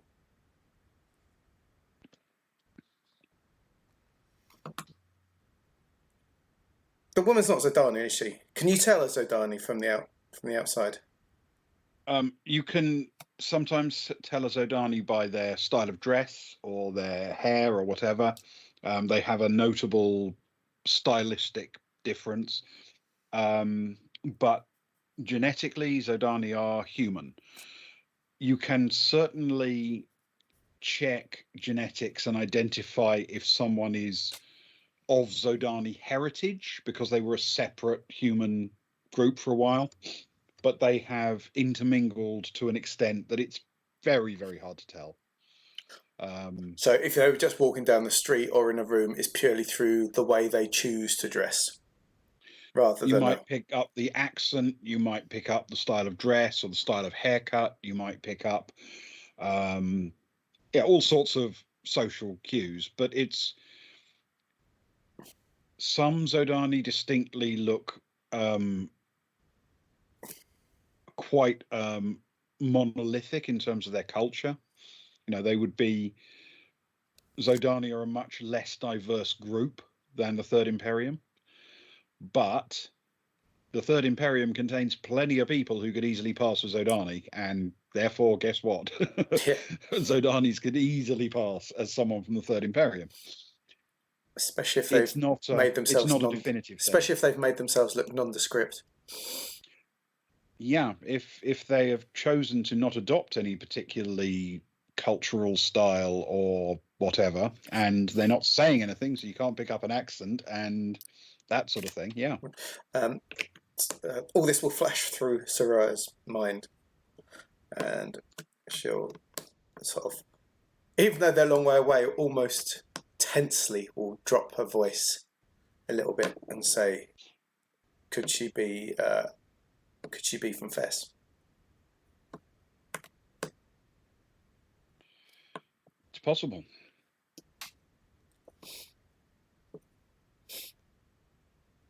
If she was, what would be the best thing to do to her?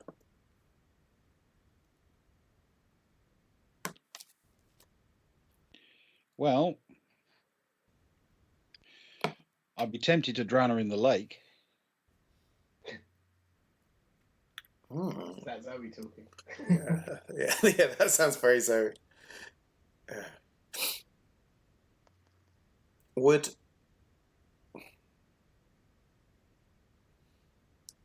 you be willing to go and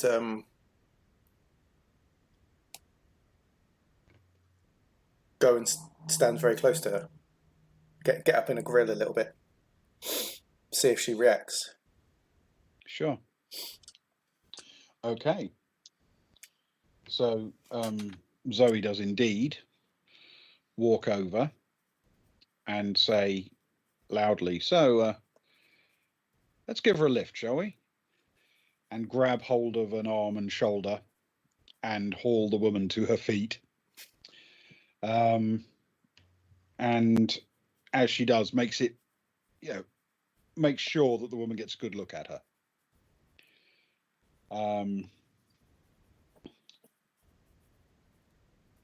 And there is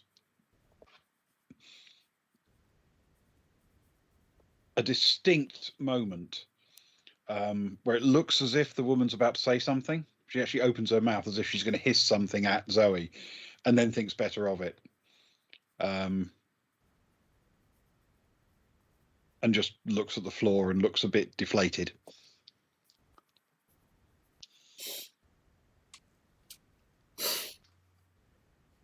Can Agnar take her by the other side or the other shoulder and support her that Mhm. way, and just sort of, he'll carry on with his usual make way. We're escorting this lady for further medical attention.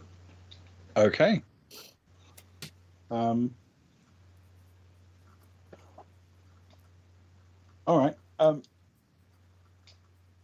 Ewan, can you roll me 1d6? Yes. Who knows which number's Ooh. good? The one. It's Either really It's a good one. or really bad. Well, it's neither really. Or As you make your way down towards the waterfall, there is suddenly a way in which you're perhaps more a center of attention than you wanted, and sometimes perhaps less, because that's the moment the waterfall chooses to do its freezing trick and the coloured light show and all the rest. So as soon as that happens, everyone pays attention. There's a little smattering of round of applause and what have you. And it seems to slightly startle your new companion, who presumably hasn't seen it before. But while that means there are a lot more people looking in your direction, they're not literally looking at you. It doesn't seem to make that much difference as you slowly escort her out on the walkway and around the side of the now frozen waterfall. Cat cheerfully scrapes off a little bit of ice as she goes past and keeps up a fairly light banter with the completely silent woman about, so is this your first time? She's perfect Baltic Star Nice place. material. Yeah. Can Agnar grab some ice as well, and he'll hold it on her arm, and he'll just say, for the arm," and he'll wave it around the crowd. Put some ice on it. Sure. Just around the outside of the waterfall, on the sort of outer part of the walkway, that is where indeed the rather smart-looking air raft that is the Commodore's main transport on Perivale is waiting moored in its customary spot, and Cat skips ahead to undo the hatch and make sure everybody can get in, and then leaps inside to get ready for the controls and the takeoff. Cara shovels up next to her briefly, sort of gives her a little squidge on the shoulder. That's the first time they've spoken this evening since that she sort of messaged her to say, "Are you coming over?" And she's like, "So you've given any more thought to joining us then?" and then just sort of smiles and sort of half winks and just wanders back. Join the others. Yeah. I like it. Excellent stuff. Yes, good. So, moments later, Cat is able to close the hatch, and not having an actual destination in mind yet, she enables the engines on their lowest possible power and just steers the air raft floating out over the lake a little way. And then once you've got a bit of separation and you're away from anyone else who might be about, she just turns around and waits to see what happens. A look of genuine curiosity on her face.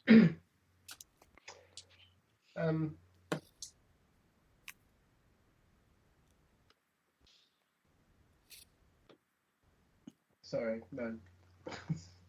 I haven't got anything. I was thinking, but I decided against it. Unless Have you got anything, Luke? You were Um, thinking, and then you apologies. decided Yeah, against thinking. Yes. Cara will sort of look at the woman Mhm. and says, if we're voting, I vote we kill her.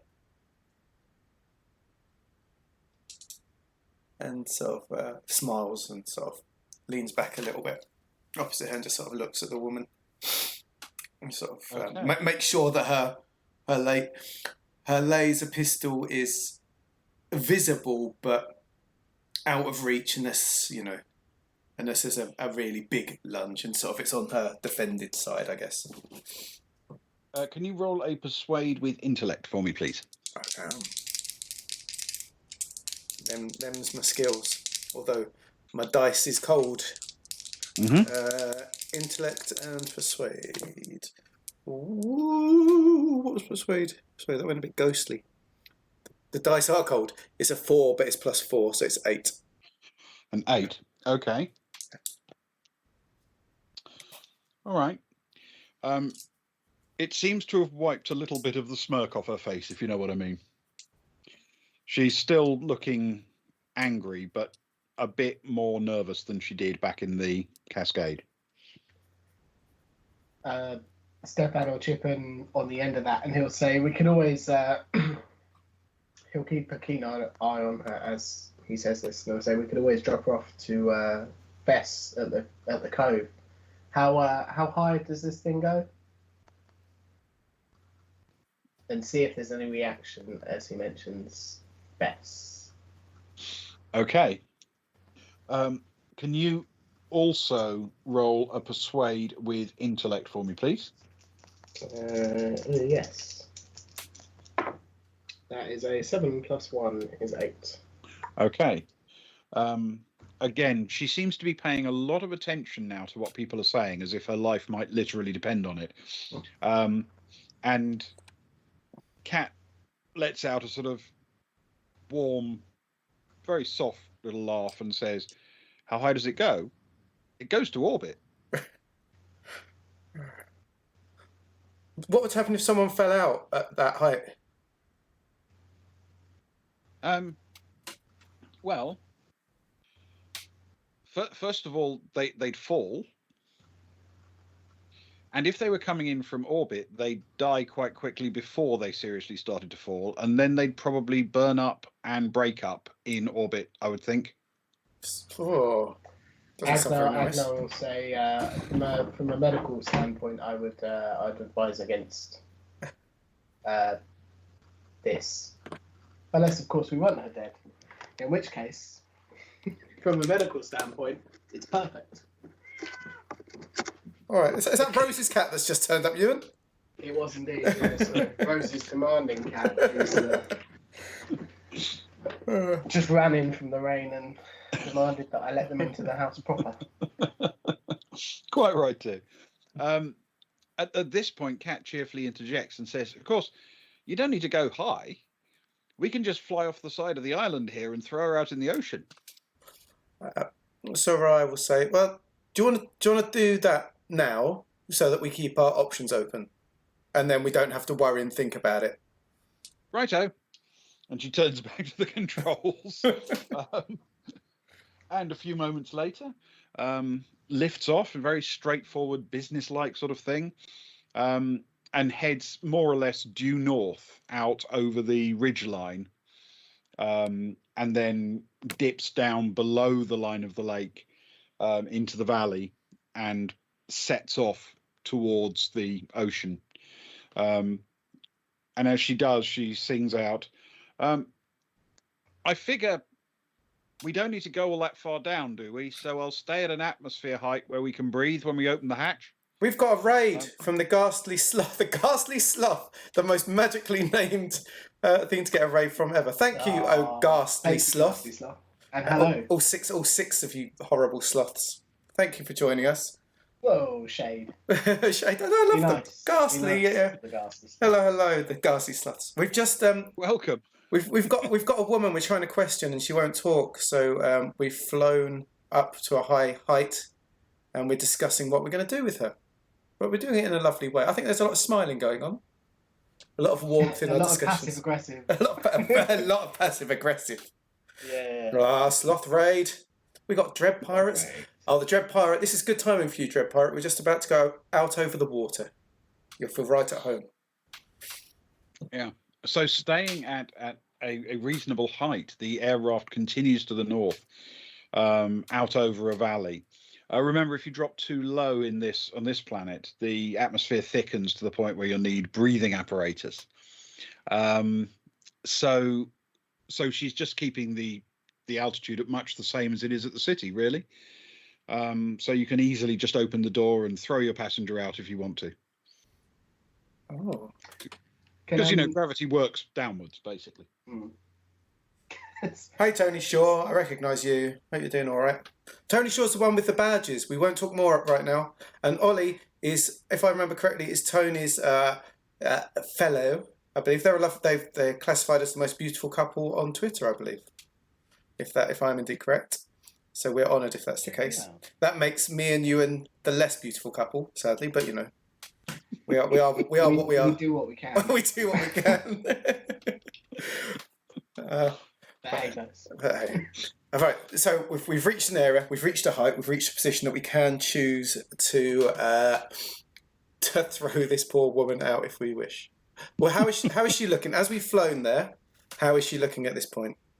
Much less sure of herself, much less confident. She is starting to look as if she might be believing you're actually going to throw her out of an air raft at thousands of meters above an open ocean where practically nobody ever goes. Cara will sort of... No, Cara, I'm going to make sure she sat down. So Raya will get up and she'll sort of walk over towards the door and she'll sort of shout through to Kat. Kat, what do I need to press to open this thing? I'm not normally in charge of this. Which one do I need to press?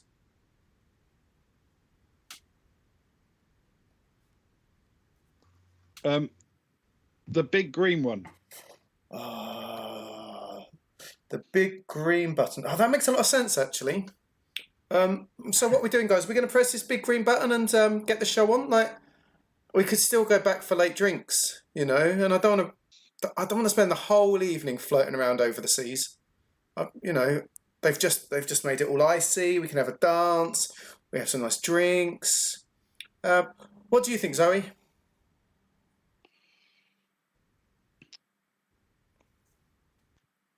Zoe thinks about it for a second and says, I mean, we've got to throw her out. Can at this point, can Agnar turn to the woman and he'll just say, "Look, I may not be a doctor, but I am medically trained. I didn't get into this profession to throw people out of air rafts at frankly a ridiculous height as he sort of peers out any window that's nearby him. We're not a ridiculous group of cold-blooded murderers. Him over there, he's a thief. Her over there, she's a vlogger. Oh, the worst thing ever. On occasion, we may have assassinated the odd government official who abuses their power. There are not many, though. Not many. Only the ones that deserve it. Exactly. We're certainly not in the habit of killing people for no reason. Oh, yeah, not for no reason. Perhaps, if you gave us an out, perhaps we could take it. You're not a gardener, are you? Oh, don't bring up gardeners. There's a glare in his eye at the mention of a gardener. There's a moment where Zoe leans forward and says, and in case you think they're exaggerating, they don't kill a lot of people, but one of the people they killed, they did actually kill by throwing out of an airlock at an enormous height. A very fair comment. Perhaps if you gave us a little something to work with. Come on, Agnar, I'm getting bored. Can we just get her out the door? Zoe, can you just, don't listen to him. He's just being all Dr. Agnar again. I mean, frankly, these guys are raring to go back for more drinks. Look, more drinks. I've only had a Right. couple. I've barely got I don't know started. how long I can hold them all. Come Okay. on, come on, Agnar, hurry up. Come on, I want to get back. All right. Zoe's going to grab hold of the uninjured arm, haul the woman to her feet, and say, truthfully, I don't serve with the Jarracks anymore. I don't get to do this all that often. And as if she's just brooking no insolence on the matter, drag her towards the door and punch the the open. And obviously, there's a few seconds while the air raft door starts to open. And let's roll for persuade. That's a terrible roll. Okay. The woman finally speaks. Says, "Stop. Wait.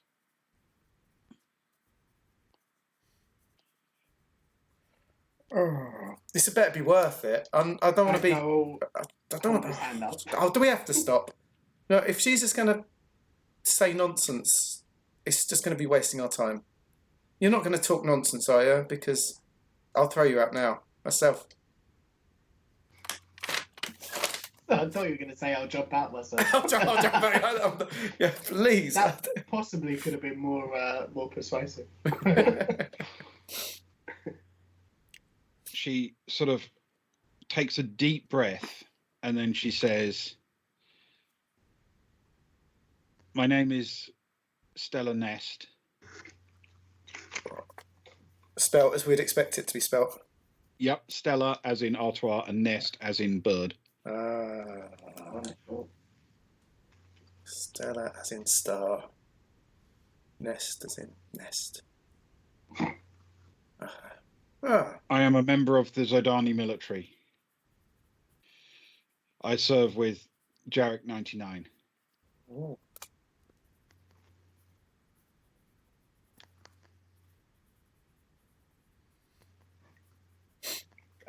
Going from what Zoe said, is that their unit?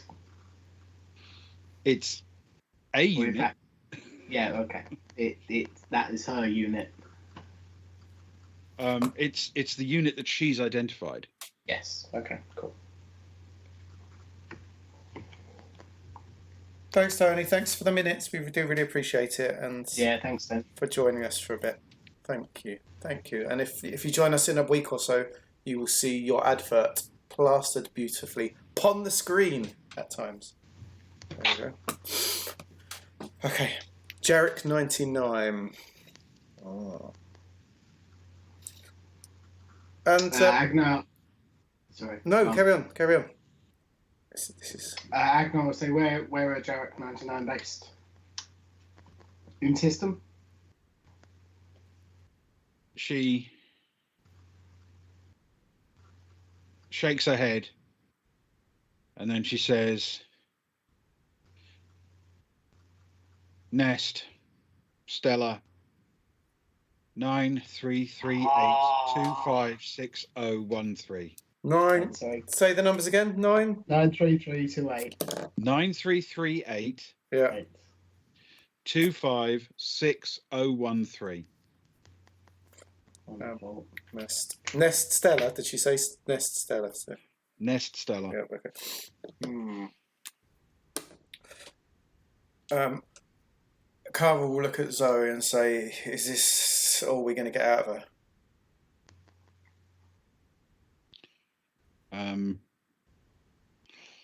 You know the Jarek. Is this all we're going to get out of her? Zoe says, I think we need to have a conversation where she isn't. And I'm perfectly comfortable with, throwing her out the hatch and then having the conversation right here. Agnar would generally know from his military background, right? If we're no longer in the military and somebody gives their name, rank, and number, we're under no obligation in this system, or are we? In this universe? Yeah, what is military law? Not that we've really followed military law throughout our whole times. Or planetary law. Or planetary law, yeah. Any other kind of law. Based on Agnar's experience, he was a general. Based on his experience, if somebody who has not been captured by the official military of another nation starts using terminology like that, they are hoping they will be treated like a prisoner of war rather than somebody you throw out of an airlock. Yes. They are trying to appeal to your sense of the law applying to everybody equally, kind of thing. Okay.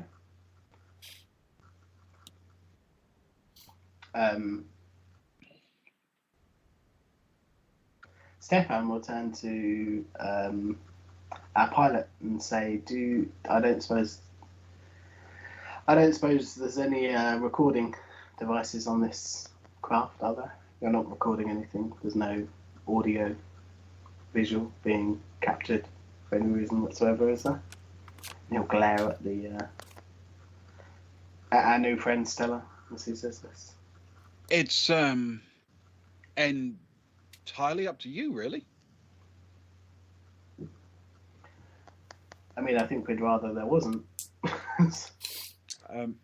Fair enough. Look around, she leans over and touches the control on the console, and suddenly there isn't. Can you remove anything that has been previously recorded, assuming everyone else here is okay with that? Not a problem.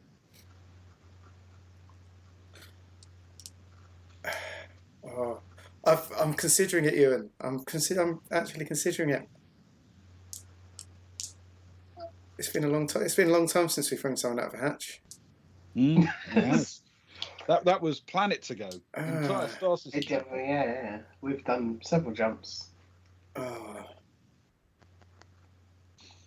To be fair, that one was slightly more artistic.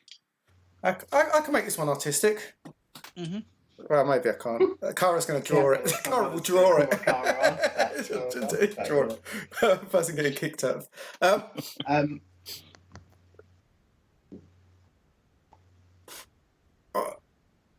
Clearly, Zoe is longing to do it. She's run away from the Zidani Special Police. She's not in the Jarek. If this is a Fess woman, that is like people that are after Zoe as well. So she's got no love at all. That's all we're going to get out of her, it seems, because we've taken her to the very brink of this. Okay. So Raya, making sure she's totally across the room and making sure that Zoe has got her very strongly by the door. Mm-hmm. Looks her straight in the eye and says, if you felt you needed to, you wouldn't have thought twice before killing one of us with this, would you? And shows her the thing in her hand.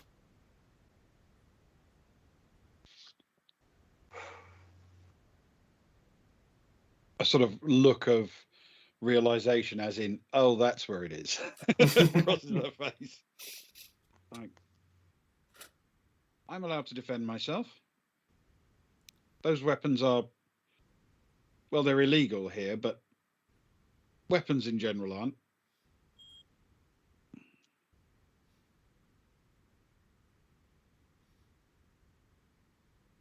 Why did you feel you needed to have it with you when you were following us? It wasn't really a conscious decision. I always have it with me. Were you ordered to use it against us aggressively or just defensively? I have never received any orders regarding you.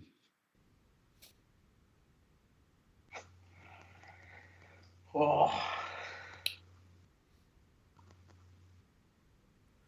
Do you have some sort of chip in you that would let people know where you were?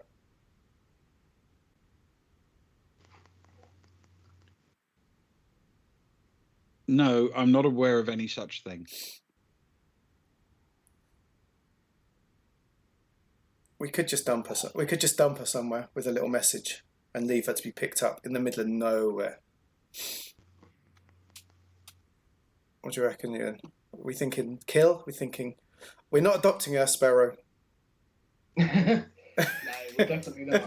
I don't think we'd get much in the way of trust on either end. That'd be worse than when we had Sever on the ship. Oh, We bought him beer and everything. We bought him beer and He everything. doesn't get a fish shape like that. He's the tonalities though. Stefan will say, I say we dump her. Dunk or dump? Dump. Okay, they're very close to each other. When she said I can live with that, he was fighting the urge to say, well, so can I, and then just kick her out the door. I did think it was. And Agnar will he'll say, how does this sit with you as potentially the newest member of our crew aboard the Baltic Star?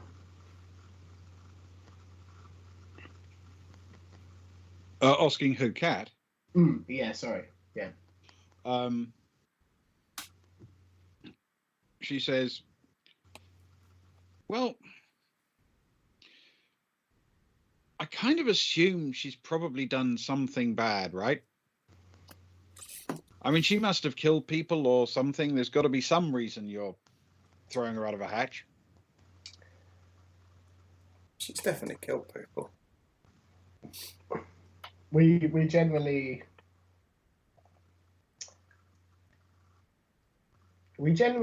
do away with people who abuse power or are a danger to ourselves or enjoy gardening a little bit too much.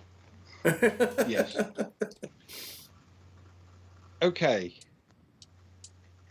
And which is she? Well, she doesn't look like a gardener to me. Oh, so gardeners have a specific look, do they now? Oh, Mr. Well, I mean, Mr. generally speaking, Judgmental. they have green fingers, right? At least some dirt under the fingernails. So you now don't even have to be a gardener, you just have to look like one. Oh, no. I should stop digging. I need to learn. Yeah, maybe the gardeners need to stop digging. They might survive.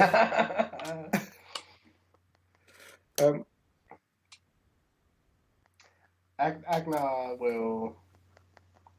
How big is this shuttle? I mean, we're all on it, aren't we? As aircrafts go, it's fairly substantial. It's designed to be luxurious. It would seat about 16 people, that kind of number. Okay.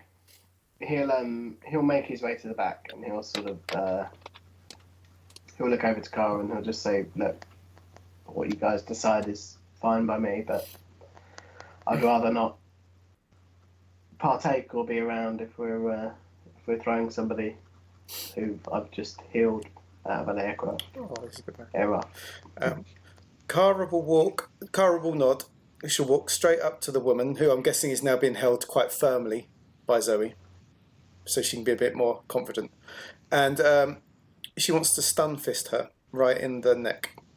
Oh. Okay. Roll an attack, please. I will. God, that's come on. Do I get any pluses or anything like that? Yeah, well, potentially. This is a melee attack. Oh, yes. So you get to use your effectively unarmed Like unarmed melee. Yep, that's a good +1. And you also are required to use strength. Do I get can I get something for a surprise as it's kind of out of combat and she's not expecting it? You can. Let me think. On that basis, I would say As soon as I can you can have +1 for combat bar. yeah, you can have +1. In fact, you can have +2. Thank you. On top of that, so my strength is -1, my combat's +1, so they cancel each other out, so it's just a +2 then. Just +2 plus your 2d6. Yeah. Now we're talking. I might put just a 2 on. 11 + 2, 13. 13. Okay. Right. How much damage does it do? Damage-wise, it is just a 1 dice plus 2, but I rolled a 13, didn't I? So, Yeah. So it's d6 plus 7. oh dear. I don't want to roll too well. 3, so that's a 10 in total. A total of 10. Yep. Okay. She drops like a sack of rocks. And lands on the floor at Zoe's feet, who looks up with a certain amount of, pleading in her eyes, saying, "You're not going to let me throw her out, are you? Because if I'm going to throw her out, I mean, I'm going to want to wake her up first. It's no fun throwing her out if she's asleep." You said you wanted to talk. We can talk.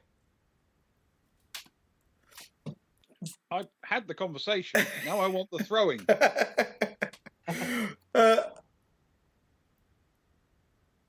What would happen if she stayed awake and got back? What would she be able to tell whoever she was working with? Knowing Jarrix and such like. Let me ask you a question first, Zoe says. How much do you trust Cat? Cat, cover your ears. She's flying.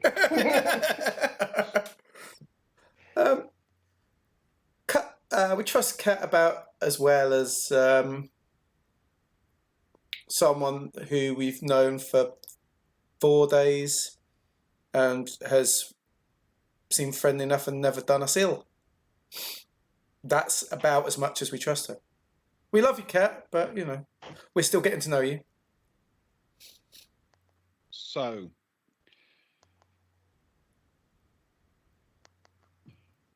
speaking of which, maybe Cat might be willing to, I don't know, put some music on, some headphones for her for the moment. That sounds reasonable. Does that sound all right with you, Cat? We're just having a signed up Baltic Star meeting, and you're still you're not a full member yet. probation. You are a probationary member. period. Cat says, "All right, but if anyone's throwing her out, I want you to tap me on the shoulder first so I see." Oh, she's a good I'm not princess. missing that. Never seen anything like that. Okay. Okay. She turns front, and Zoe says, "It looks like my past is beginning to catch up with us a bit, so perhaps I need to explain a few things. In the Imperium, the Jarrix are often known as like commando units, and that's a fair approximation of what they were designed to do originally. Pathfinder units for the military, to go in small groups before major landings or ahead of major armed formations, to mess with the enemy, attack command and control, break up their defenses, provide reconnaissance. And for a while, that's exactly what the Jarrix were. But they haven't been that for quite a while. Over time, their recruitment, which heavily lent towards psionic recruits and those who were fiercely loyal to the Zodani, made them too ideal for internal suppression and control. And then some years ago, one of the Jarrix hugely overreacted to a theoretical uprising of some kind. I never learnt the details, and it hasn't been widely spread. It became known as the Jarrick 80 massacre. Jarrick 80, well, they killed an awful lot of Zodani citizens, which leads to a bit of a decision for those of us who were members of the Jarracks at the time. And that means I left. And there are some who went the other way. The official Zerdani government position was that the Jarracks were redesigned to just be military formations, just as they were before, except for one of them.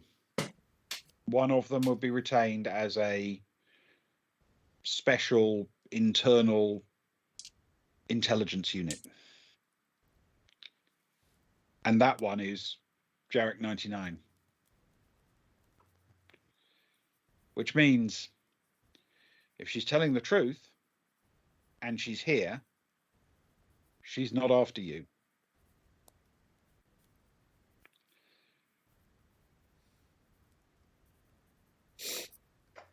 In which case, it's not up to us to decide what happens to her. She might be after Fess, she might be after me, but she's after an internal Zodani threat.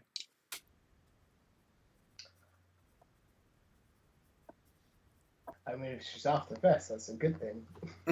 Stephan will say. How did you know she was Jarrack? Well, I didn't, but that's what she claims. Yeah, that's what she says. So I'm just saying if she's telling the truth. Oh no, wait. Yeah. Sorry, Zoe said that she was, and then afterwards, on a completely separate issue. Yeah, that's my mistake as Ewan. Yes. So that's the question, isn't it? Would she know if her orders weren't to chase you? Would she recognize you because she seemed to she seemed to show some acknowledgement in the club? That's probably my fault. It's not uncommon for Zodani telepaths to be able to get a uneasy feeling when they're next to each other, you know? So if she's on world looking for another Zodani telepath and happened to come across this uneasy feeling, she may have locked onto you. It's possible. That possibility. Yeah. So it may just be coincidence or serendipitous that she appeared to be following us. The reality is, I don't know, which is why I think we should throw her out of the ship. I don't know. Maybe we're doing Fess a favour. He'll owe us one. I'm not in favour of doing that. Yeah. That doesn't sit great if we that kind of stuff. I think it's Zodani politics, it's Zodani internal affairs, and none of us are Zodani, and none of us are employed as anyone involved in internal affairs. Therefore, I think it should be up to the Zodani. I mean, we could always just drop her in the middle of nowhere and let her fend for herself.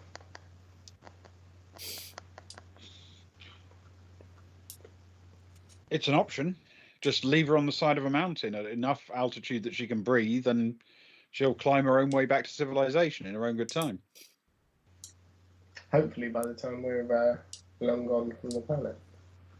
We could introduce her to the Commodore's pride and joy. I think yeah,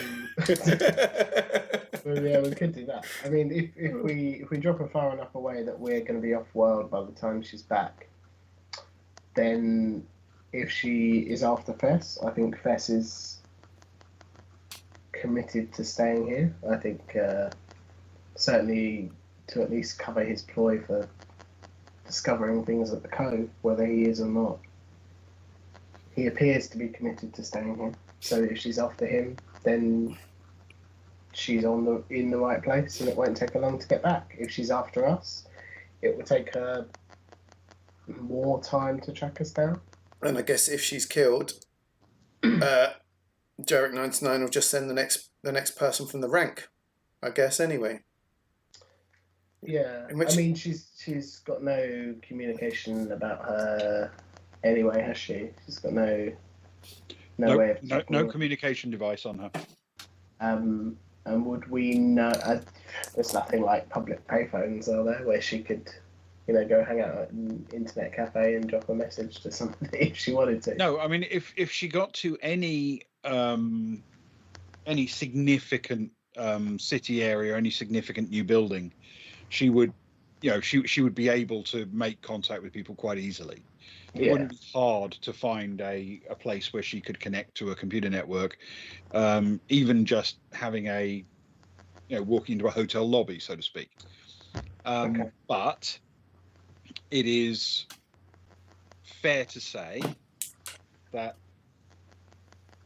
she's obviously not usably in contact with anybody on an immediate basis. Okay. In which case, I guess, Zoe, if you're happy to take the lead and making sure she's awake, and you being the face that leaves her on a remote mountain, in the knowledge that she's going to have to sort of has the chance to survive, but that she needs to work for it.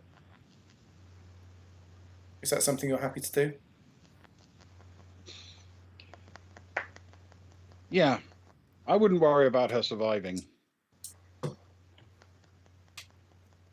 Give her a couple of weeks, she'll fly a hot air balloon made of sea bats over the city. I mean, she'll be fine. Oh, I hope so. Can we stay for that? There's no way just dropping her in a forest is going to actually stop her for any length of time. She will signal for help, or she will climb the mountain, or whatever she has to do. She will survive. She's if she is what she says she is, she's a serious commando. But we will be gone, and we'll have at least a week on her. Some breathing space. Yeah. Potentially. Okay, and she'll know that we have shown her love. Okay. So that's the plan? That's the plan, Stefan will say. All right. As far as he's concerned, anyway. Yeah. He'll wait for a rousing round the room chant. what are we chanting? Dump her, but don't kill her. Don't kill her. Zoe goes and taps on Kat's shoulder, and when Kat removes the headphones, Zoe says, "Right, what we need is a peak that's on this island, but not connected by a high ridge line to Perivale or Earth Park or anything like that. So we can leave her on top of it, but she's not going to easily be able to go down and back up again because of the atmospheric pressure thing. Make her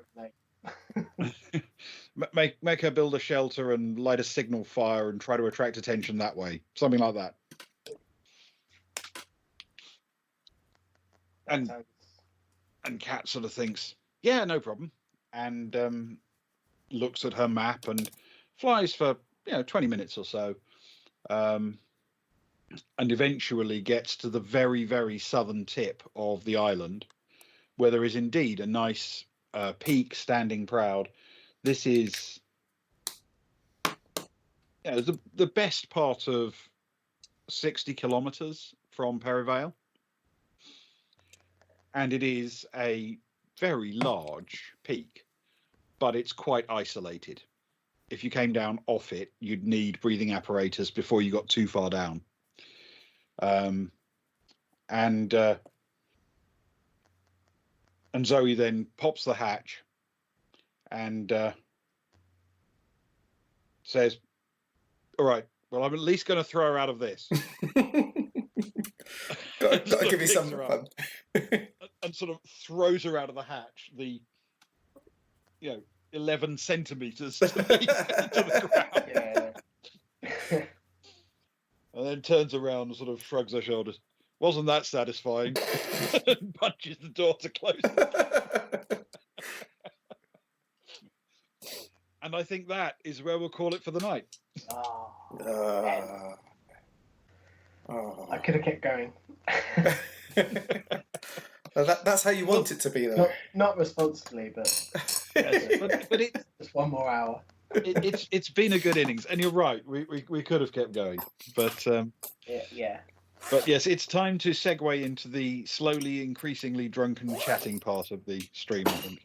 I'll drink to that. Although I won't drink to that. I'll be drinking soft drinks to that. You can't even redeem an drink. Yeah, I can't anyway. But yeah, I can't redeem one. I can't drink to it. I'll be busting up my teeth with Coke instead. Coke. Yeah. Just to be sure. You see, this is not a this is not a murder hobo group. They don't kill people just for the hell of it. Oh dear. And I'll drink to that, Mr. Leonard. Oh, you've got to tell a joke. To us You've got being murder hobos. you've got to tell a joke as well. He's just Who redeemed? Mr. Leno redeemed after our stand-up. Yes. Excellent work.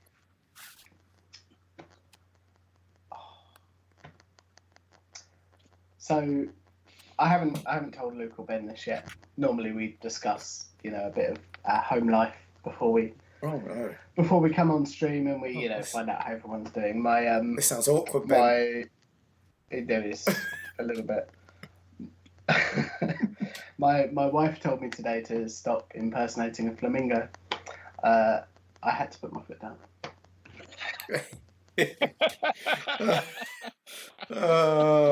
I'll drink to that. I really like that. It's very generous of you, Luke. For those of you that might be here for the first time after our session, after what we've started doing after our session is the three of us would just sit and chat anyway and carry on drinking. So we decided just to open it up to anyone that's still watching if they wanted to. We'll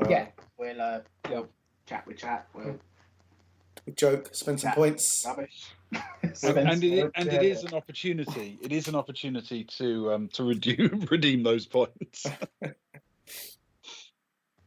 Punchline would have been very generous, ID. Yeah. I think so. Oh, man. But you know what they say: if you don't want to be doing a job for the rest of your life, do it poorly. Yes. And then I think that's a very fair point, actually. I don't know. I've got infinite points, so you could literally be doing it your entire life.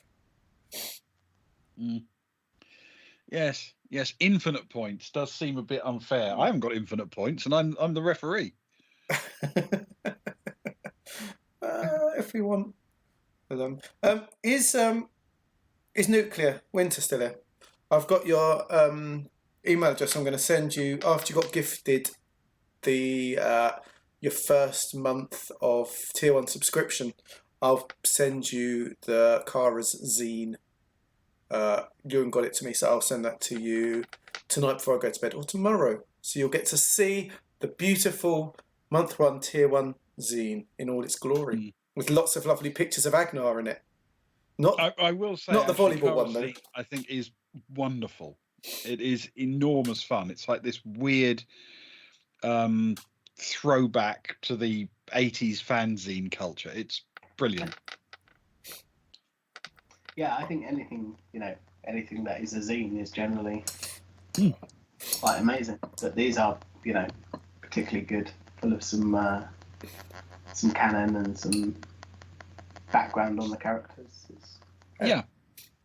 Yes, some weird little quirks, but the presentation is so charming. God, I physically cut it up and stick it together and scan it in. It's a physical thing. Yeah. It exists. Using all that practice from your days of sending kidnapping notes. Yeah, man. cutting up newspapers and putting sentences together. That's the problem. Newspapers don't have enough different fonts these days. It used to be much more fun. There's more variety. Yeah, sorry, carry on. You're right. I mean, I think that is a fair point. Newspapers did seem to have a bit more character sometimes. They did, and now they're just all clickbaity. Now they've all gone online, and even the physical ones are just not as good as they used to be. I did like the more characters joke. That was very good then, even if it flew under the radar there. Yorkshire tea is not actually. I would say there is a. Oh, no, it's better than Lipton. I lived in Japan. I like Lipton. I don't like Lipton. Lipton's bad, man. There's a fight about what's kind of at the top. There's posh tea, which you ignore unless you're posh or you're trying too hard. Stuff in the non-bleached. Yeah, the ones in those sort of plastic, like they're no longer. They're sort of made out of a weird material bags, and then you've got mid-range is kind of like Mr. Lerner, I think. Yeah. But you go on, Luke. For me, my favourite's PG Tips. I'm a big PG Tips fan, but Yorkshire tea, I'd say Yorkshire and PG Tips are kind of the top of the ones that you don't find in the specialty bit. They're just like, it's normal tea, they're decent. Your everyday tea, yeah. And then from there, you'd go down to Tetley, and there you'd go down to Thai Fu, and there you're in the dregs at that point. You're in supermarket own, and then it's Lipton. It's definitely not Pinky Out that posh. No. I mean, I think the name actually, one of the two great English tea makers or tea blenders was Taylors of Harrogate. Lots of venom. Yes, Taylors. Yes. Yeah. And I think they came up with their Yorkshire. I think that it was originally their recipe, but they didn't call it Yorkshire tea. I'm pretty sure what everyone calls Yorkshire tea is what Taylors of Harrogate originally had as their strong English breakfast tea. Yes. So that there are people who drink like a single region of tea. You drink Lapsang Souchong or Ceylon or Darjeeling or Lapsang Souchong, which is lovely. Oh, no, it tastes of fags. I love a bit of Russian Caravan is also very nice. Yeah. And the other great English tea blender is Twinings, which is based in London. And both of them make all of the standard blends. So things like Earl Grey and English Breakfast are well-known blended recipes. But there are an awful lot of people who make their own blends. And if you go to somewhere like Fortnum's, you can actually register with them your blend of tea. And then they'll make it up for you whenever you want it. But there are the way they tend to do it is that you get particular blends or particular types of tea that are put together to make a specific blend, flavored with various things. So Earl Grey is flavored with various things added to the tea. Bergamot, isn't it? Yes, I think that's true. And English breakfast tea, I don't think has any flavorings in it, so it's a sort of fairly classic blended tea. But I think Yorkshire tea was originally just the Taylors of Harrogate strong English breakfast tea, and then they rebranded it for selling it, basically. It's perfectly drinkable stuff. It's a strong English breakfast tea. There's absolutely nothing wrong with it. And I tend to prefer things like that to the company named ones, like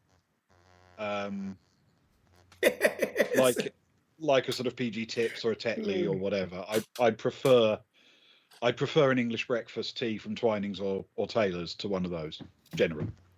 But I'm slightly worried now that Luke is going to accuse me of being insufferably posh for that. Yeah. Exactly. I find it. Yeah, tea at Fortnum's have your usual. The only place you're allowed to usual is a pub. Yeah, usual. Maybe a And butcher's. places like Fortnum's. Oh, and the chemist. The chemist. You don't want your usual. You don't want to have a usual from the chemist. So. No, if you're me, you go into the chemist and just ask for your usual. And you get a deep sigh, and they reach for the giant bag. You've got to have a lot of medical conditions before you can go to the chemist and have a usual. Funnily enough, the guy at the pharmacy now knows me when I walk in. And he goes, "Oh, Mister," and reels off my surname and just walks straight to the back to look for my prescription. Yes. Yeah. I'm definitely a regular. Yes, I do have experiences of people who are genuinely quite supercilious and arrogant with their poshness. I tend to enjoy some of the posher tastes in life, but I try not to be too judgmental about the way other people enjoy them. Your bartender moved to Mexico. Oh, a sad drink. A sad drink to ID Visions. Is it? No. But wait, hang on. I mean, their bartender might be having a great time. Yeah, that's true. No, there's a little teary emoji. Yeah. It's the crime. separation of. But I'll drink to that. I'll drink to that. Here, he can have a Mexican fish. Barman. I've given him a Mexican fish as well. There we are. I do have a question though. Your barman moved to Mexico, and you didn't go with. Why?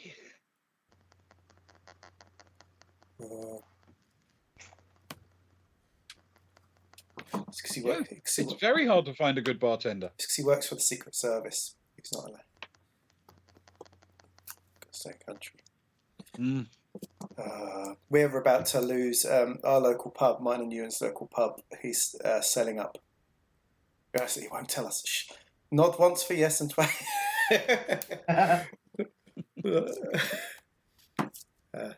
Nice try, FBI. Good effort. Yeah, exactly. Not today, CIA. Our local pub is selling up. Yeah. So who knows what's going to happen there? But it'll all be changed, and that is sad times indeed.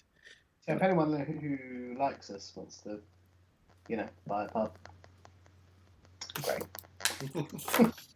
If not, that's also fine. I suppose. And then we can make it a Baltic Star themed pub, and only we would enjoy it. Yeah. Very niche. Yeah. Could be like one of those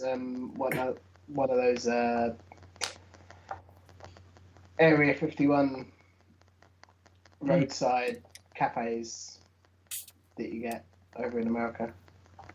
We could put some aliens in there, some deck plans of spaceships and planets hanging from the ceiling. And you have to enter by running like the Naruto run, like people did when they broke into Area 51. Yeah. When that definitely happened. My favourite bartender ran an amazing bar on the island of Skiathos. When I visited there 2 years on the trot, and worked out of London, then moved to Leeds. Lead singer of Saxon? What? Mm. Wow. Amazing. Okay. Yes, ID Vision's very much like in Paul, but an English pub down the road from Luke and I. And Ben's been known to drink in there. It's just a bit more of a walk for Ben. Yeah, it's a bit further away from me. I mean, it's walkable for me. Mm. I'm not the most mobile human, it has to be said. So some people would absolutely laugh off that walk. For me, it's a slightly more challenging thing. But it turns out, taxi cabs exist. So yes, I mean, to be fair, Ben, it's not particularly. I mean, the walk there would be okay, but I think the walk back after a few would not be ideal. It's twice as long. That's the problem. I wouldn't be well up for it. Yeah, it's not the closest. Yeah. It's always uphill as well. yeah.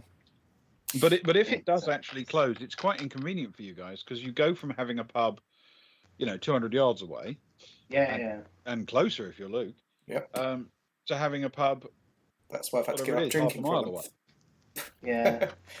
It's a 15-minute walk to the nearest pub after that, and it's not your local. Do you know what I mean? It's you got to go and hunt down, and I wouldn't want the elephant, and I wouldn't want the. I wouldn't want. I can't see the point of the railway being my local. See, And the now Lime we're doesn't feel like a pubs local. on the internet, Luke. I know, but if anyone from those pubs is watching, they're all really good for a J2O or a Coca-Cola. Very good. I mean, to be fair, the elephant has very good beer. The elephant has thing as well.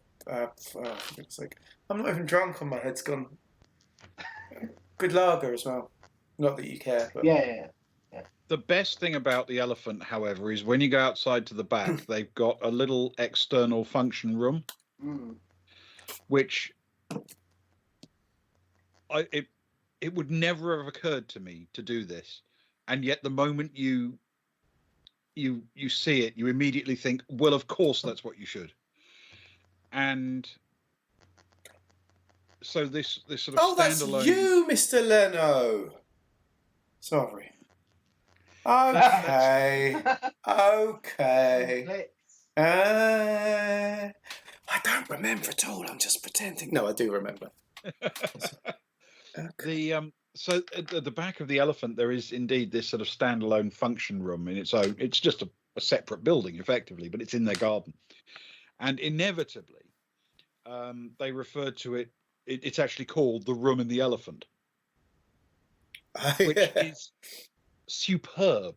I think I'm just so pleased that they did that, and of course they did, but I like that, and it's lined internally with wooden planking that is covered in Royal Navy shipping symbols. Yes. So it does have strength. Yep. And to be fair, I always like the sign for the toilets that say "gents" on the left because ladies are always right. Yes. Which I feel is both accurate and amusing. Yes. I know I'm definitely in the wrong most of the time, so that's probably true. I tend to agree that Belgium is a wonderful place. I've had a lot of wonderful times in Belgium. Old family friends are from there, from Liège in the east of Belgium. And there are several fantastic things about Belgium. The beer is good. The small, rustic, ancient towns are great. But I'm not sure I could actually live there because I think I'd be dead quite quickly. I have a little psychological problem in my brain, which means that if I go into a restaurant in Belgium and they have it on the menu, I am almost required by law. It's like a compulsion to order a Chateaubriand Béarnaise. And I love them, and everywhere in Belgium cooks them beautifully, as in barely cooks them, just threatens them with the frying pan and then puts them on the plate. But I think after you've had that 3 meals a day for all of your time in Belgium, you probably end up dead quite soon, because I don't think you can actually live on nothing but steak, chips, and béarnaise sauce. Maybe you can. I don't know. Yeah, maybe. Might be worth an experiment. Yeah. I'll try to try to survive on that. Yeah, definitely. Yeah. Yeah, it's a wonderful, wonderful country though, Belgium. I mean, to be fair, I've only visited it between wars, because obviously mostly there's a war on in Belgium, but between wars it's wonderful. It's a lovely place. I've not spent much time in it though, sadly. But they got knocked out tonight, so the Belgians are in mourning. They did. I mean, yeah, and I had them in my family sweepstakes. I'd have felt quite happy with them as well. Yeah, exactly. I did see most of that match, and I mean, all credit to both teams. It was a very, very good match. But I am slightly saddened to see Belgium go, and it's not because I have any problem with Italy. It's just I kind of like the small countries and the underdog countries to stick their heads above the parapet every now and then. I think that's a very English, British type thing. I may be wrong. The plucky underdog. Yeah. Yeah, Just like the Belgians. and I like and, Tintin and Poirot. I do like a bit of Poirot. Oh, yes, yeah, and obviously Tintin and Yeah. Tom Another. Boonen, the cyclist. Big fan of him. Eddie Merckx. Right. Eddie Merckx. The Cannibal. Oh, yeah. I love the Belgians for cycling. Big cycling fan, so yeah. But And, we won't talk about cycling. Yeah, some cracking racing drivers. Thierry Boutsen. Easy for you to say. Well, you say that. But it's when you say you haven't spent a lot of time in Belgium, that's because you were in third gear. If you're in second gear, it takes minutes to drive across it. Well, and you can cut off. You can hit just a corner as well. Yeah. So you behave. We've of course missed one of the most famous Belgian people of all, Jean-Claude Van Damme. Oh, the muscles. Oh, that's true, yeah. Yeah, the muscles from Brussels. Are we drinking to Jean-Claude Van Damme? I hope so. I think we're drinking to Belgium. Belgium in general. We'll save a lot of our drink to that for people. To Belgium. The Baltic Stars recommendation of the evening. Belgium. One of my genuinely brilliant moments as a child was at the Brussels Midi railway station. And, if you've ever been there, you'll know that it is not an automatically inspiring place. It's fine, nothing wrong with it, but it's a big railway station. But if you're British and you're used to going to big railway stations in, London or Edinburgh or wherever, and all of the trains go to Bristol and Liverpool and Manchester and Birmingham and so on, you stand on the platforms at Brussels Midi and the trains go to Istanbul and Rome and Madrid and Moscow and Copenhagen and Berlin and what have you, and you think, wow, this is amazing. We don't have that in the UK. Yeah. It really was an eye-opening experience that you could get on a train right there and get off in 18 different countries or 25 different countries or however many were there. It really was. Yeah. Definitely. Really was super.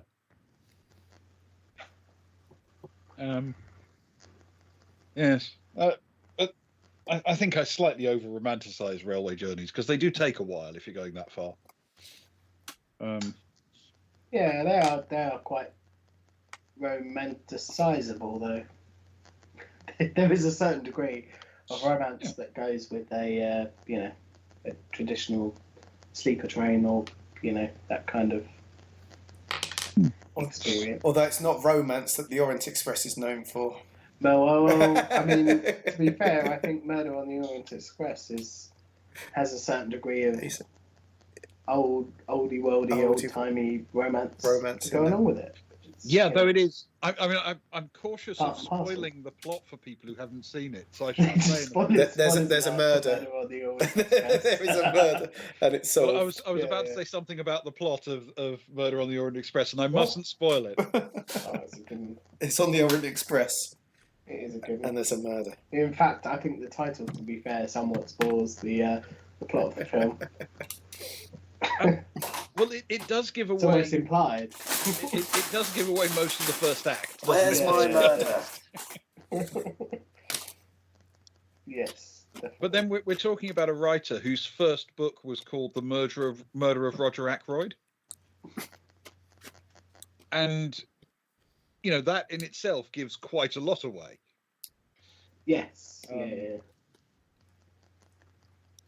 Before you've even opened the book, you know that there's a murder and you know the name of the victim. It's remarkable. Yeah. No, I think Christie was actually quite good at setting her sort of country house mysteries where everyone's all in one place, in all sorts of interesting places, on boats heading down the Nile and on trains and clubs and things of that nature. She was quite clever at that. And on and on buckyball cruises. Oh man, I'm looking forward to it. You just Oh, you set the bar, Luke. I'm literally thrilled. I mean, I love a good murder mystery. I love a good Christie. Although all that being said, I haven't actually ever read or seen Murder on the Nile. Funnily enough, It's actually Death on the Nile, not Death Murder. on the Nile. Also, it's not even a murder. Someone just dies. Reiterates my point that I have never read nor seen it. Yeah. But I do very much like a bit of Conan Doyle, Sherlock Holmes, Agatha Christie. Yes. Even Arsène Lupin, I quite enjoy that. The other side of the coin, if you will. Yeah. Fess! He didn't even turn up today, and I was still angered by his name appearing. Fess! I know. Boy, he made me so upset. Speaking of criminal masterminds and murder mysteries. You guys bring me down and you bring me right back up. But at least we brought with Up the Geeks. We're going to watch the Geeks. That's it. A few weeks' time, we're going to go on this cricketing tour. We're going to watch the Geeks. Ben's working on the laws of buckyball, so we're all going to be able to read how it actually works. This is literally true. I'm writing out the laws of the game of buckyball as a separate document. The reason for this is I realised when I wrote down the description of how it was played, it had run to like 10 pages or so. So I thought, I've got to codify this into an actual set of rules. Yeah. I'm gonna make. I hope it has something suitably eloquent, like Queensbury rules type format to its. You can do whatever. iDivisions, the appropriate protocol is you can use a point at any time. It's just if it's like tell a joke and Ben's in the middle of describing a brutal death scene, then we might wait until the death scene's over, but we will do it. Yeah. We'll generally wait till an appropriate time. Yeah. Unless it's Tim or Up the Geeks or Fest, and then I just jump in and do it whether they want it or not. Yeah, because it's very quick. And it also depends on how much we've had to drink at the time, I think. To be fair. Yes. Truthfully, as a game group, the version of how we play that you're seeing right now is, if anything, much more structured and formal than it used to be when we weren't streaming. There were evenings where we would literally get everything out and get everything set up and sit around a table for 5 or 6 hours and play no game at all. Everything would become a diverted evening. So we're more than comfortable with the occasional interruption. Yeah. I promise you that won't bother us.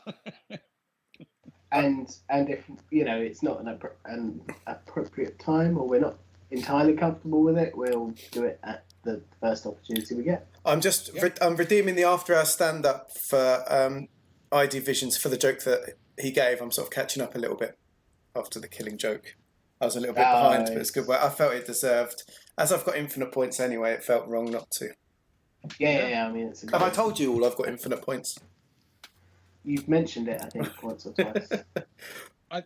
I think isn't it in Twitch rules you have to mention it at least 5 times an hour, or is that just you? That's the rules that I added.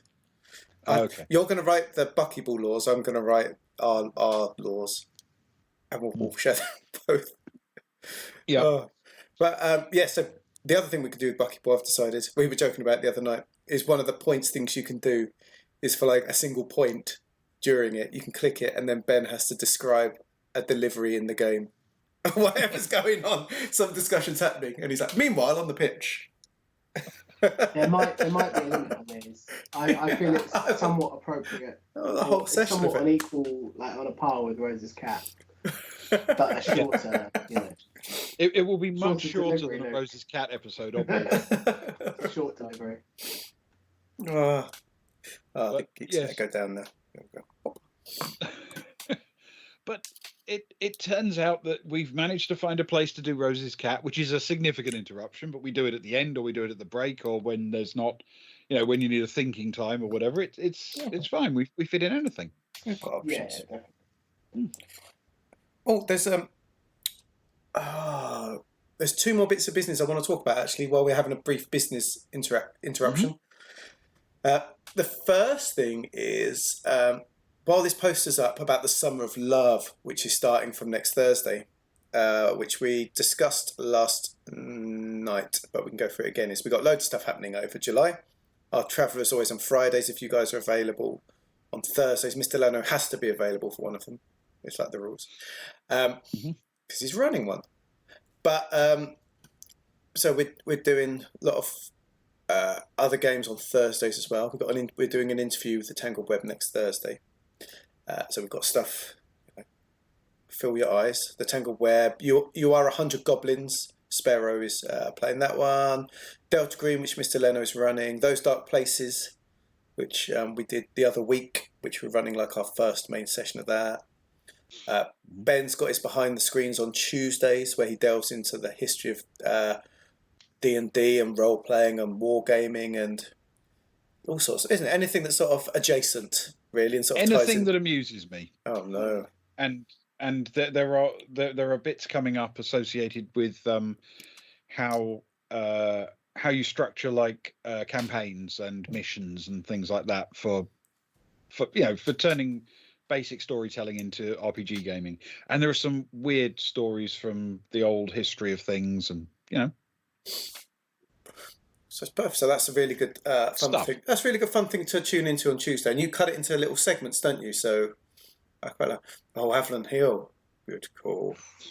I haven't done one on Avalon Hill, and I am actually thinking about doing that because it does tie in a little bit. I did a little piece on the history of how D&D was derived from chainmail and what that meant for the early D&D iterations.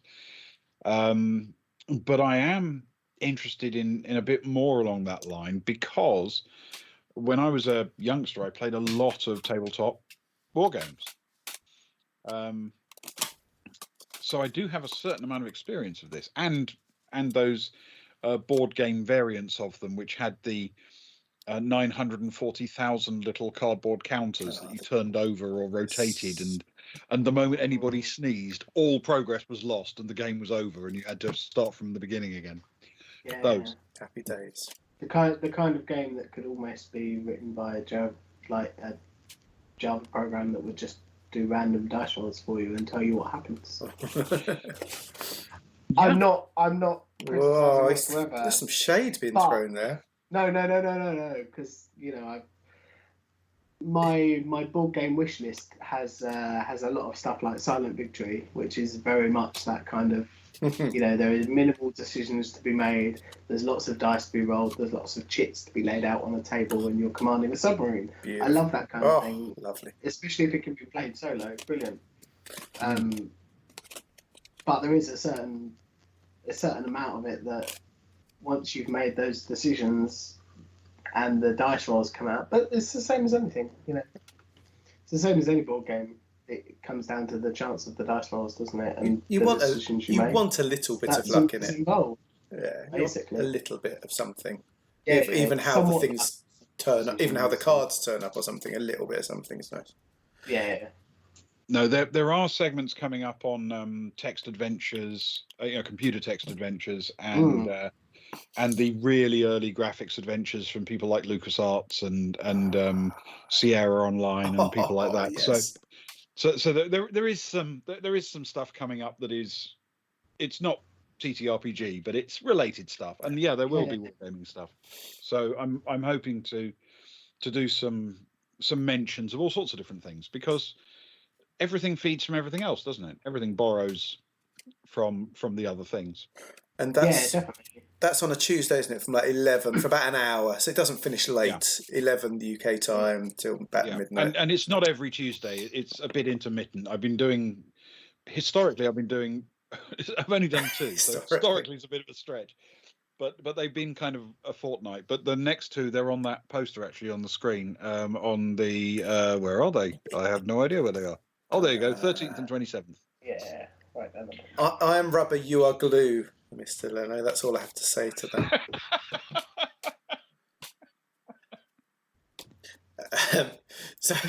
so that's the stuff we've got going on. What we've also got is we've got some giveaways, which we were discussing last night after the cameras went off. Coming up with a list of things that we're going to give away, and I think you guys can be.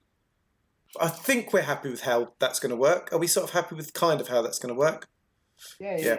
So I think that's the best way. So the idea is each session or whatever will pop up what we're going to give away for that time, and it's literally a free giveaway.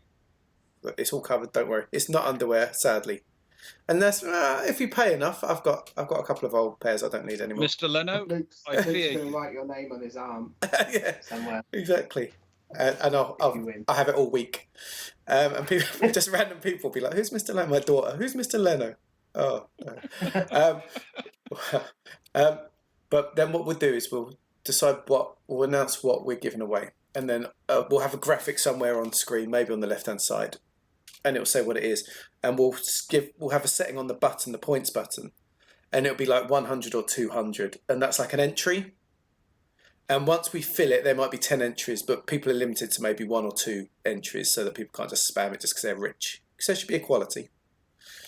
So anyone that's watching can enter it with their points, and when it fills up, that triggers the prize draw, and we will draw there and then who the prize is going to.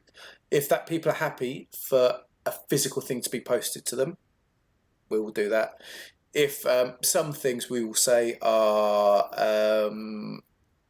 like PDF only, if people don't want it posted, so we'll have some PDF things as well. We'll have some physical things. Yeah, so we'll do that. So we'll have prize draws over the Summer of Love. We've got a list. There's a whole range of things from I've got Anton Fess in my head now.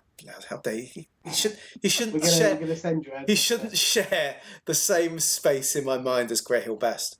So we've got like postcards, Bast postcards, like properly printed up. That like the picture, the toast picture. We've got some of those we'll give away. I think we've got. We're going to use some people that are advertising. We're sort of getting some badges that we're going to send off as well. I think each of us have got a couple of other bits and pieces that they're all decent things. They're all fun, nice things that we will send totally for free as a thank you. We're going to contribute a couple of physical things and maybe something electronic, and we can, we can spread the love around a bit. Yeah. So and if you're in a responsible manner. If you're not happy to give us your postal address, and believe me, I've met you and I understand why you wouldn't be, then it's absolutely fine. We will send you some PDF stuff or electronic stuff instead. It's fine. Now I'm legitimately I'm worried now, Luke. I don't. Having just seen that message. Double check the gloopy remains of his body that got mushed up, and we'll check with the DIY. It's both heartbreaking. DNA test. All I can say to everybody in chat is no spoilers. These people don't know anything about anything. No spoilers. Oh no! Imagine though, the man that we've been toasting all this time. I mean, that would be. We're emotionally tied to this character. Just Fest with a moustache. You see that's the problem. You've got to give people enough to buy into before you snatch the rug away. I couldn't think of anything being much. That would be in the top 5 of terrible things, terrible reveals. I can think of some others, but I'm not going to say them because I don't want to tempt anything. I mean, the best literary device I've ever seen is in an Isaac Asimov short story called "In a Good Cause," where he actually tells you exactly what he's doing all the way through, and you never believe him. It is incredibly clever. That is good. It's a remarkable thing where the all the way through he tells you that this is the good guy and that's the bad guy, and the bad guy's got a statue erected in the town square to him, but he's still the bad guy, and this is the good guy, and all the way through, and you never believe him. It is astonishingly clever. But he's utterly true throughout. Yeah. But there's a massive, or I find a massive sense of dread in that I know something's coming, I know this is probably how it's going to be, but the anticipation of it actually happening can be quite, I lose my words. It can be quite not traumatizing, but quite scary. I suppose. One of the things my father told me many years ago when I was little is you should try to serve as a good example, but if you can't, serve as a terrible warning. And I've kind of lived that as my life. I think you do a bit of both. I gave up on serving as a good example a long time ago, so now I'm a terrible warning. Oh, you've got some good points as well. Yeah. Cautionary tale are my middle names. That's what I can tell you. The other bit of admin for if this is all very. I don't like to assume. Assuming is a terrible thing, but we do have a couple of people on 2 months of tier 1 subscription. Mr. Lerner and Ali, thank you so much. You're 2 tiers in, and these two as well are tier 2 people. I don't have to because I've got infinite subscriptions. Did you know that? I get to subscribe forever for free. Do you? Yeah. I don't. That's why I mean, that's why I'm gifting one every month instead. Frankly, I'm paying into the pot. Fantastic. I don't have Amazon though. You guys have Amazon. It's not like you're paying. Yes. It's not like you're dropping 40 to, quid a month. to be fair, it is my Amazon Prime subscription that I'm using. Yes. But frankly, if the boys from the Baltic Star came across you, Luke, you would be assassinated for abuse of power. I really. That- I know. I have to Oh, say. hang on. let me make you tell a joke now, just because I can. I'm not going to do it. I'm not going to pay up for your infinite credits. Fair. Let's say with great power comes great corruption. Yes, they've got Amazon Prime because you can get your one with Amazon Prime, can't you? But Yeah. the ones that if people do go to a third month, physical stuff comes. I've just sent off. So I'm paying for the physical. There we go. Everyone's a winner. It's true. There's some physical stuff that will be going out if people are happy for their address again to come to me to send off. And it's very themed. This for month 3 actually is very themed around sort of Giikur and kind of where we've been over the last few months, I guess, really. So that will be coming through. And I've sort of shown it off to the 2 guys, and I think we're quite happy with what we're offering for that as well. So that's a freebie that can come through the post. So every 3 months of tier 1 for people that stick it out, you'll get a Kara zine every for 2, and then the third there'll be something physical that comes to you as a sort of a world builder, and there's something thankful. So that's it. And we're never going to play Olivia Newton-John, even if you try and get Alexa to do it.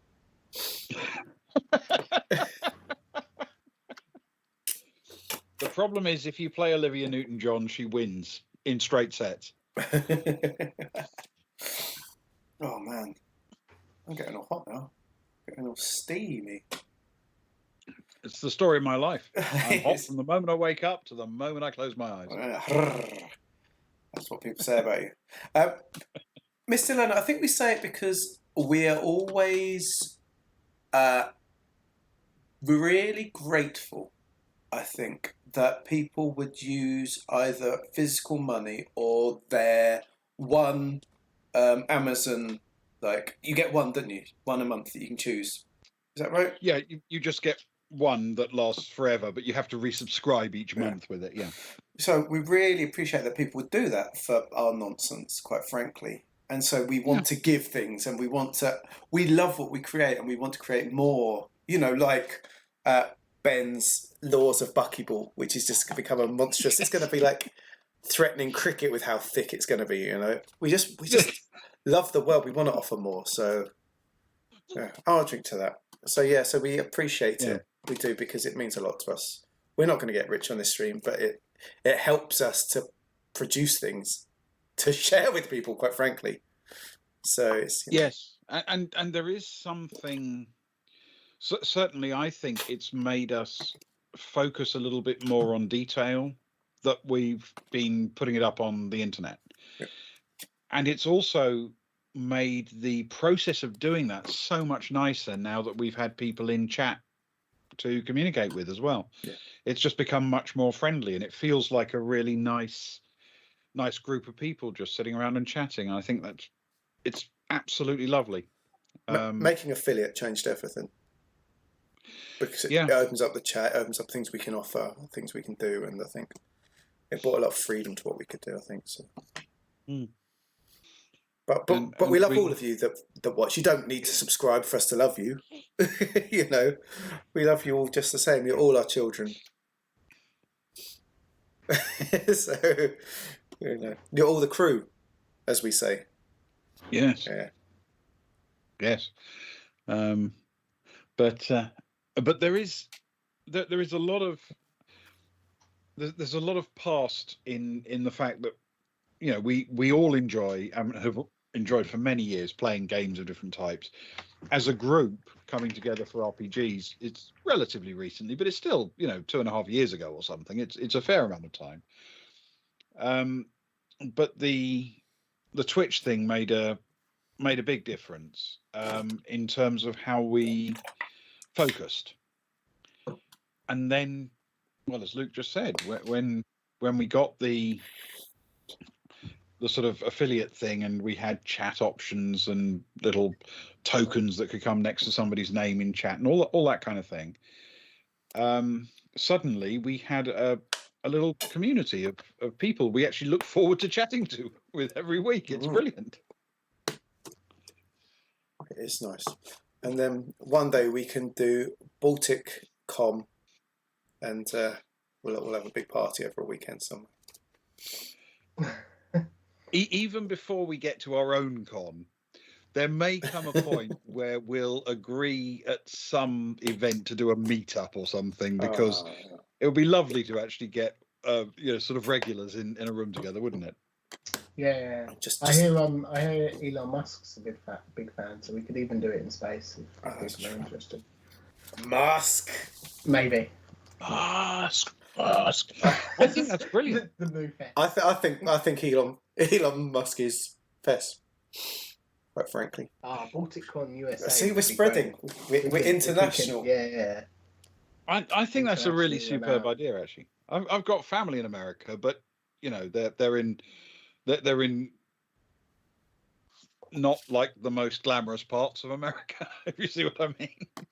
What part of America, ID? What state? Because we've got sparrows in the northeast. Yeah, Massachusetts somewhere, is that right? Where? We've got some English. Well, I am a Londoner. Don't think we've got any Londoners, but we've got some English. Chaz and Dave are big fans. North Texas, see? We're spreading out. North Texas. We're spreading out all over the country. Wow. I've never been to Texas. It is a very dangerous offer, Mr. But it's also a very kind one. It is. Well, we will we will try to come up with something at some point. Yeah, I'm with Mr. Leno. I'm genuinely fascinated to visit Texas. I've done lots of parts of the US, but Texas it's never been one of the ones I've been able to go to. There was a PG Woodhouse convention I was supposed to go to in Dallas many years ago, but I didn't make it. And I've always regretted missing that. It's utterly binding, you're correct. Yeah. You think of all of the cities I visited in and states I visited in the US, and Texas. Well, to be fair, they do have 50 states. It's a long list to visit all of them. Oh yeah. Yeah. Yes, I suspect that Austin and Galveston are not exactly the same town. And El Paso probably even more diverse. Yeah, I can imagine. Oh man, using up all my But data. diversity is the spice of life. You see, now everybody's trying to shame me by just naming states I've never been to. Spice of life. I promise you I've been to several states, but not. I'll be back in a second. I've never been to any. I'm not part of this conversation. I'll be back in a second. No worries. I've done about half of New England. The only bits I've missed are the bits that everybody's missed. You know, Maine and New Hampshire and Vermont. But I've done the other half. Oh, Vermont has good foliage, so I hear. I think that's what I'm told. Austin is a very technological, sort of cutting edge business oriented city, and it's filled with film community and literature community as well. So I suspect it's more reminiscent of San Francisco than it is of San Jose, would be my guess. Having never seen it.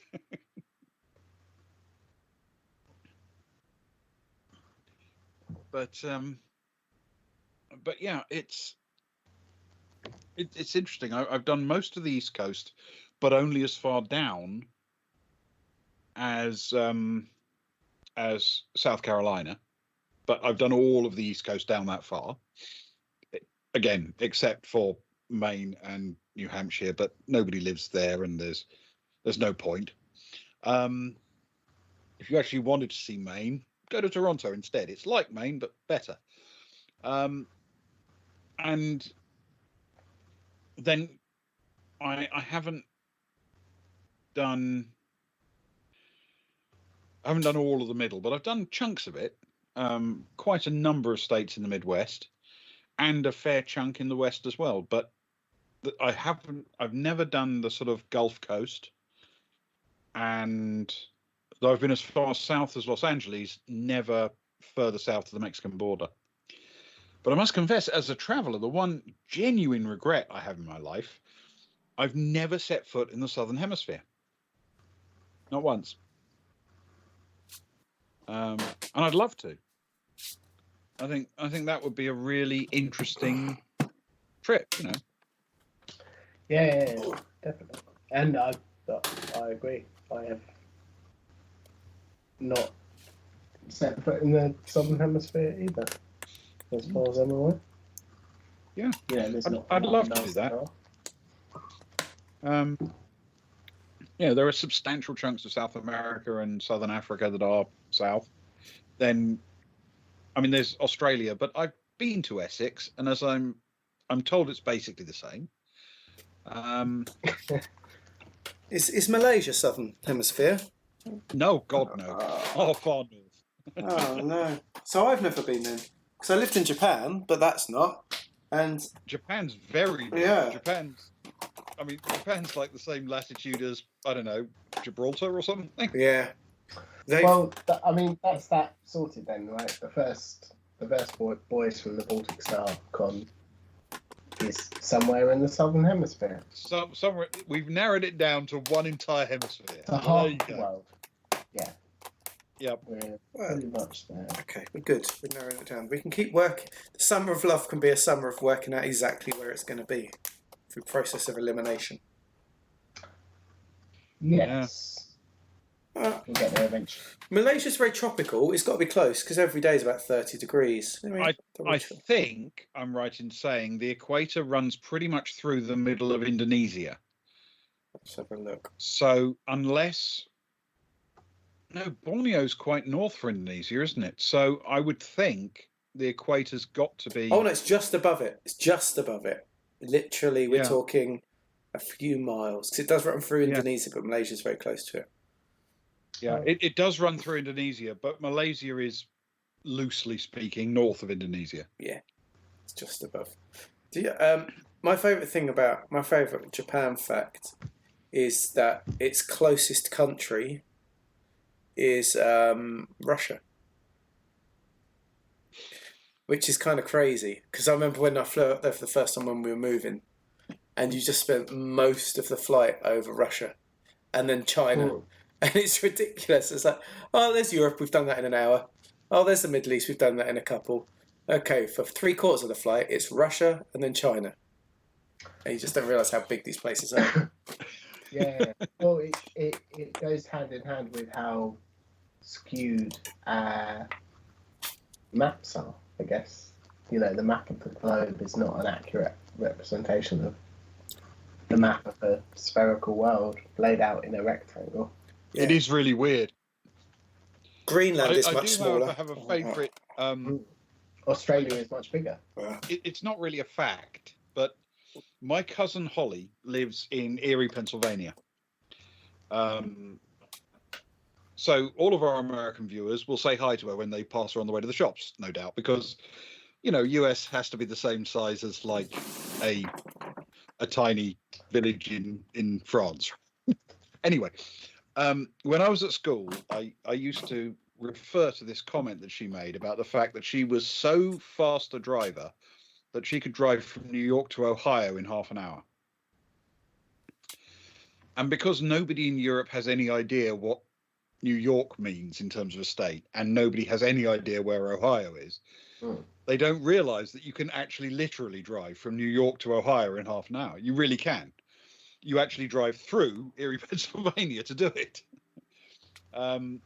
Because there's that narrow little bit that separates New York and Ohio, but it's Pennsylvania. Yeah. But if you're an American, you're used to the fact that states have these little tags that stick out and hit a river here or a lake there or whatever. I mean, half of the state of Idaho is just a chimney on the side.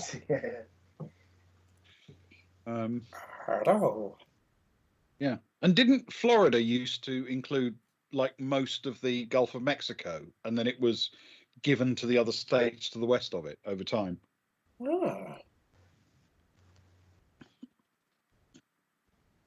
So anyway, now you're just showing off for the history fact that you geography haven't been to Florida.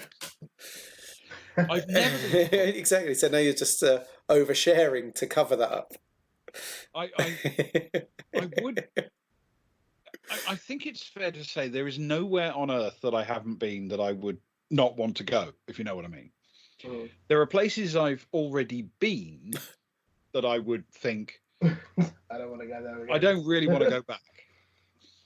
But I would cheerfully visit anywhere I'd never been. And Florida is on that list.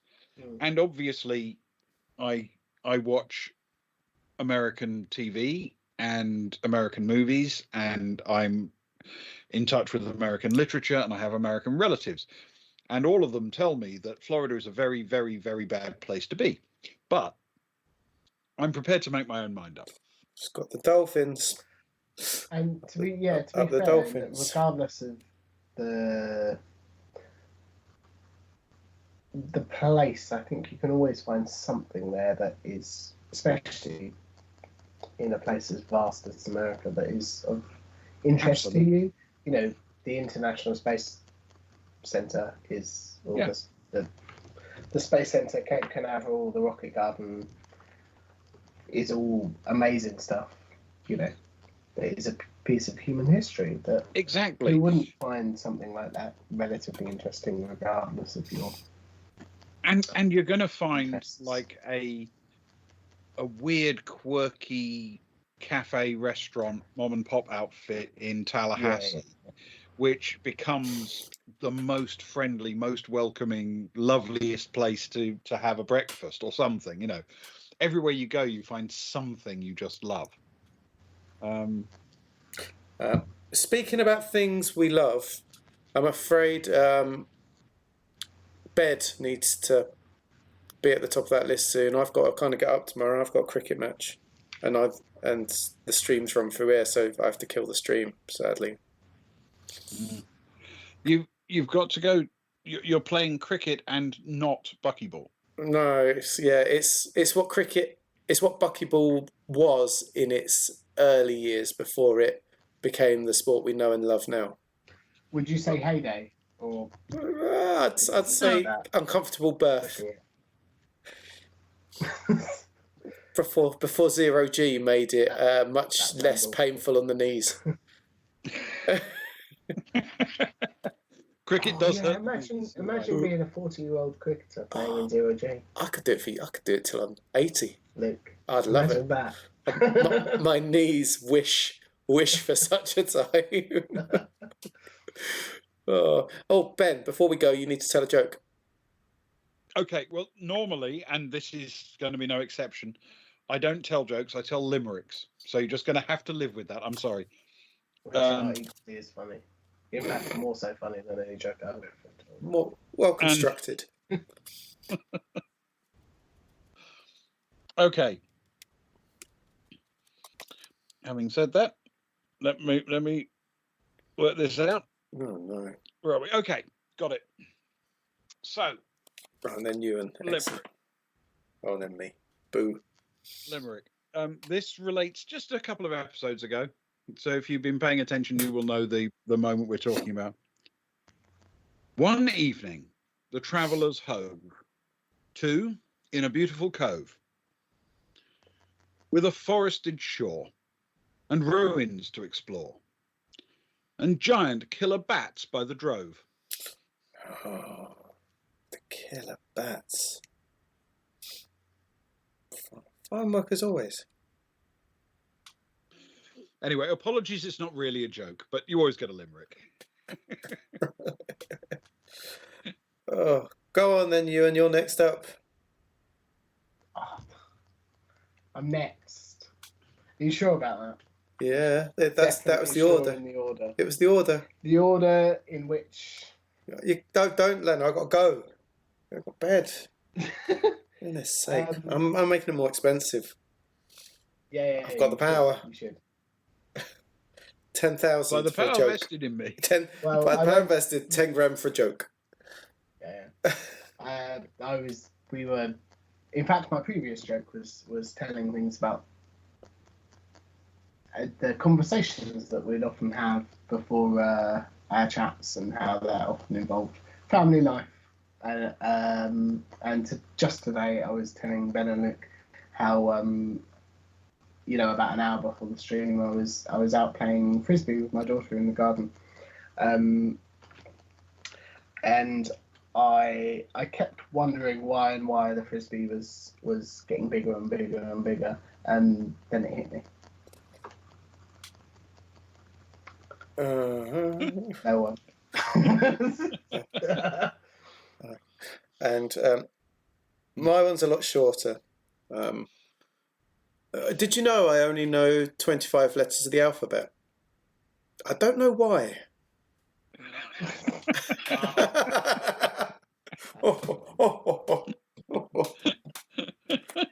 That's very good. Right. Yes.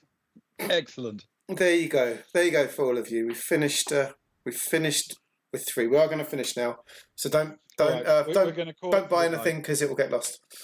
Thanks for that. Yes. Thank you for hanging out with us as always. We do really, really appreciate it. It makes it a billion times better. No, thank you for adding to the stream. It's not a good stream without you, our crew, with us. When are we next on? What's happening? What? We are next on Thursday. Thursday. Summer of Love. The Summer of Love. Opening launch event of the Summer of Love, which I've been exchanging emails with Mike, and he hasn't been told yet that he's the opening event of the Summer of Love. He hasn't. That's probably my fault. But well, it's fine. It's irrelevant information. It's going to happen whether he likes it or not. That's right. We're not consulting him about as much respect as I have for him. It is. Mr. Leno's just gifted iDivisions a sub. You're a generous man. You're a legend. You go to the top of that list. iDivisions, you follow on Twitter now, don't you? On Twitter, don't do it on here because I can't read anymore. I'm too tired. If on Twitter, could you send me your email address and I will send you over tomorrow or Sunday the first Kara's zine. Okay? Now that you're a tier 1 subscriber. And thank you, Mr. Leno. You are very generous. Did you know that I have... Very, very kind of you. Did you know that I have infinite subscription? Yes, I keep hearing that. Evidently, everyone Luke has infinite points that he can spend on I can whatever he spend the wants. points whatever I want. What a joy! On on this very happy end to the stream, then, to all our new subscribers, and to anyone else lurking, thank you very much, and we have a great weekend. Yeah. You can pay to desub. It's 20 grand. Hope to see you on Thursday. yeah. The Tangled Web. It's going to be a good one, this. Tangled Web is going to be fun on Thursday. It should be fun. It's something a bit different. We're chatting to people. We'll find out what they're all about. It's All right, come on. Yep. It's going to be fun. Farewell all. Goodbye. Thanks, guys. Farewell. Goodbye. Farewell. Goodbye.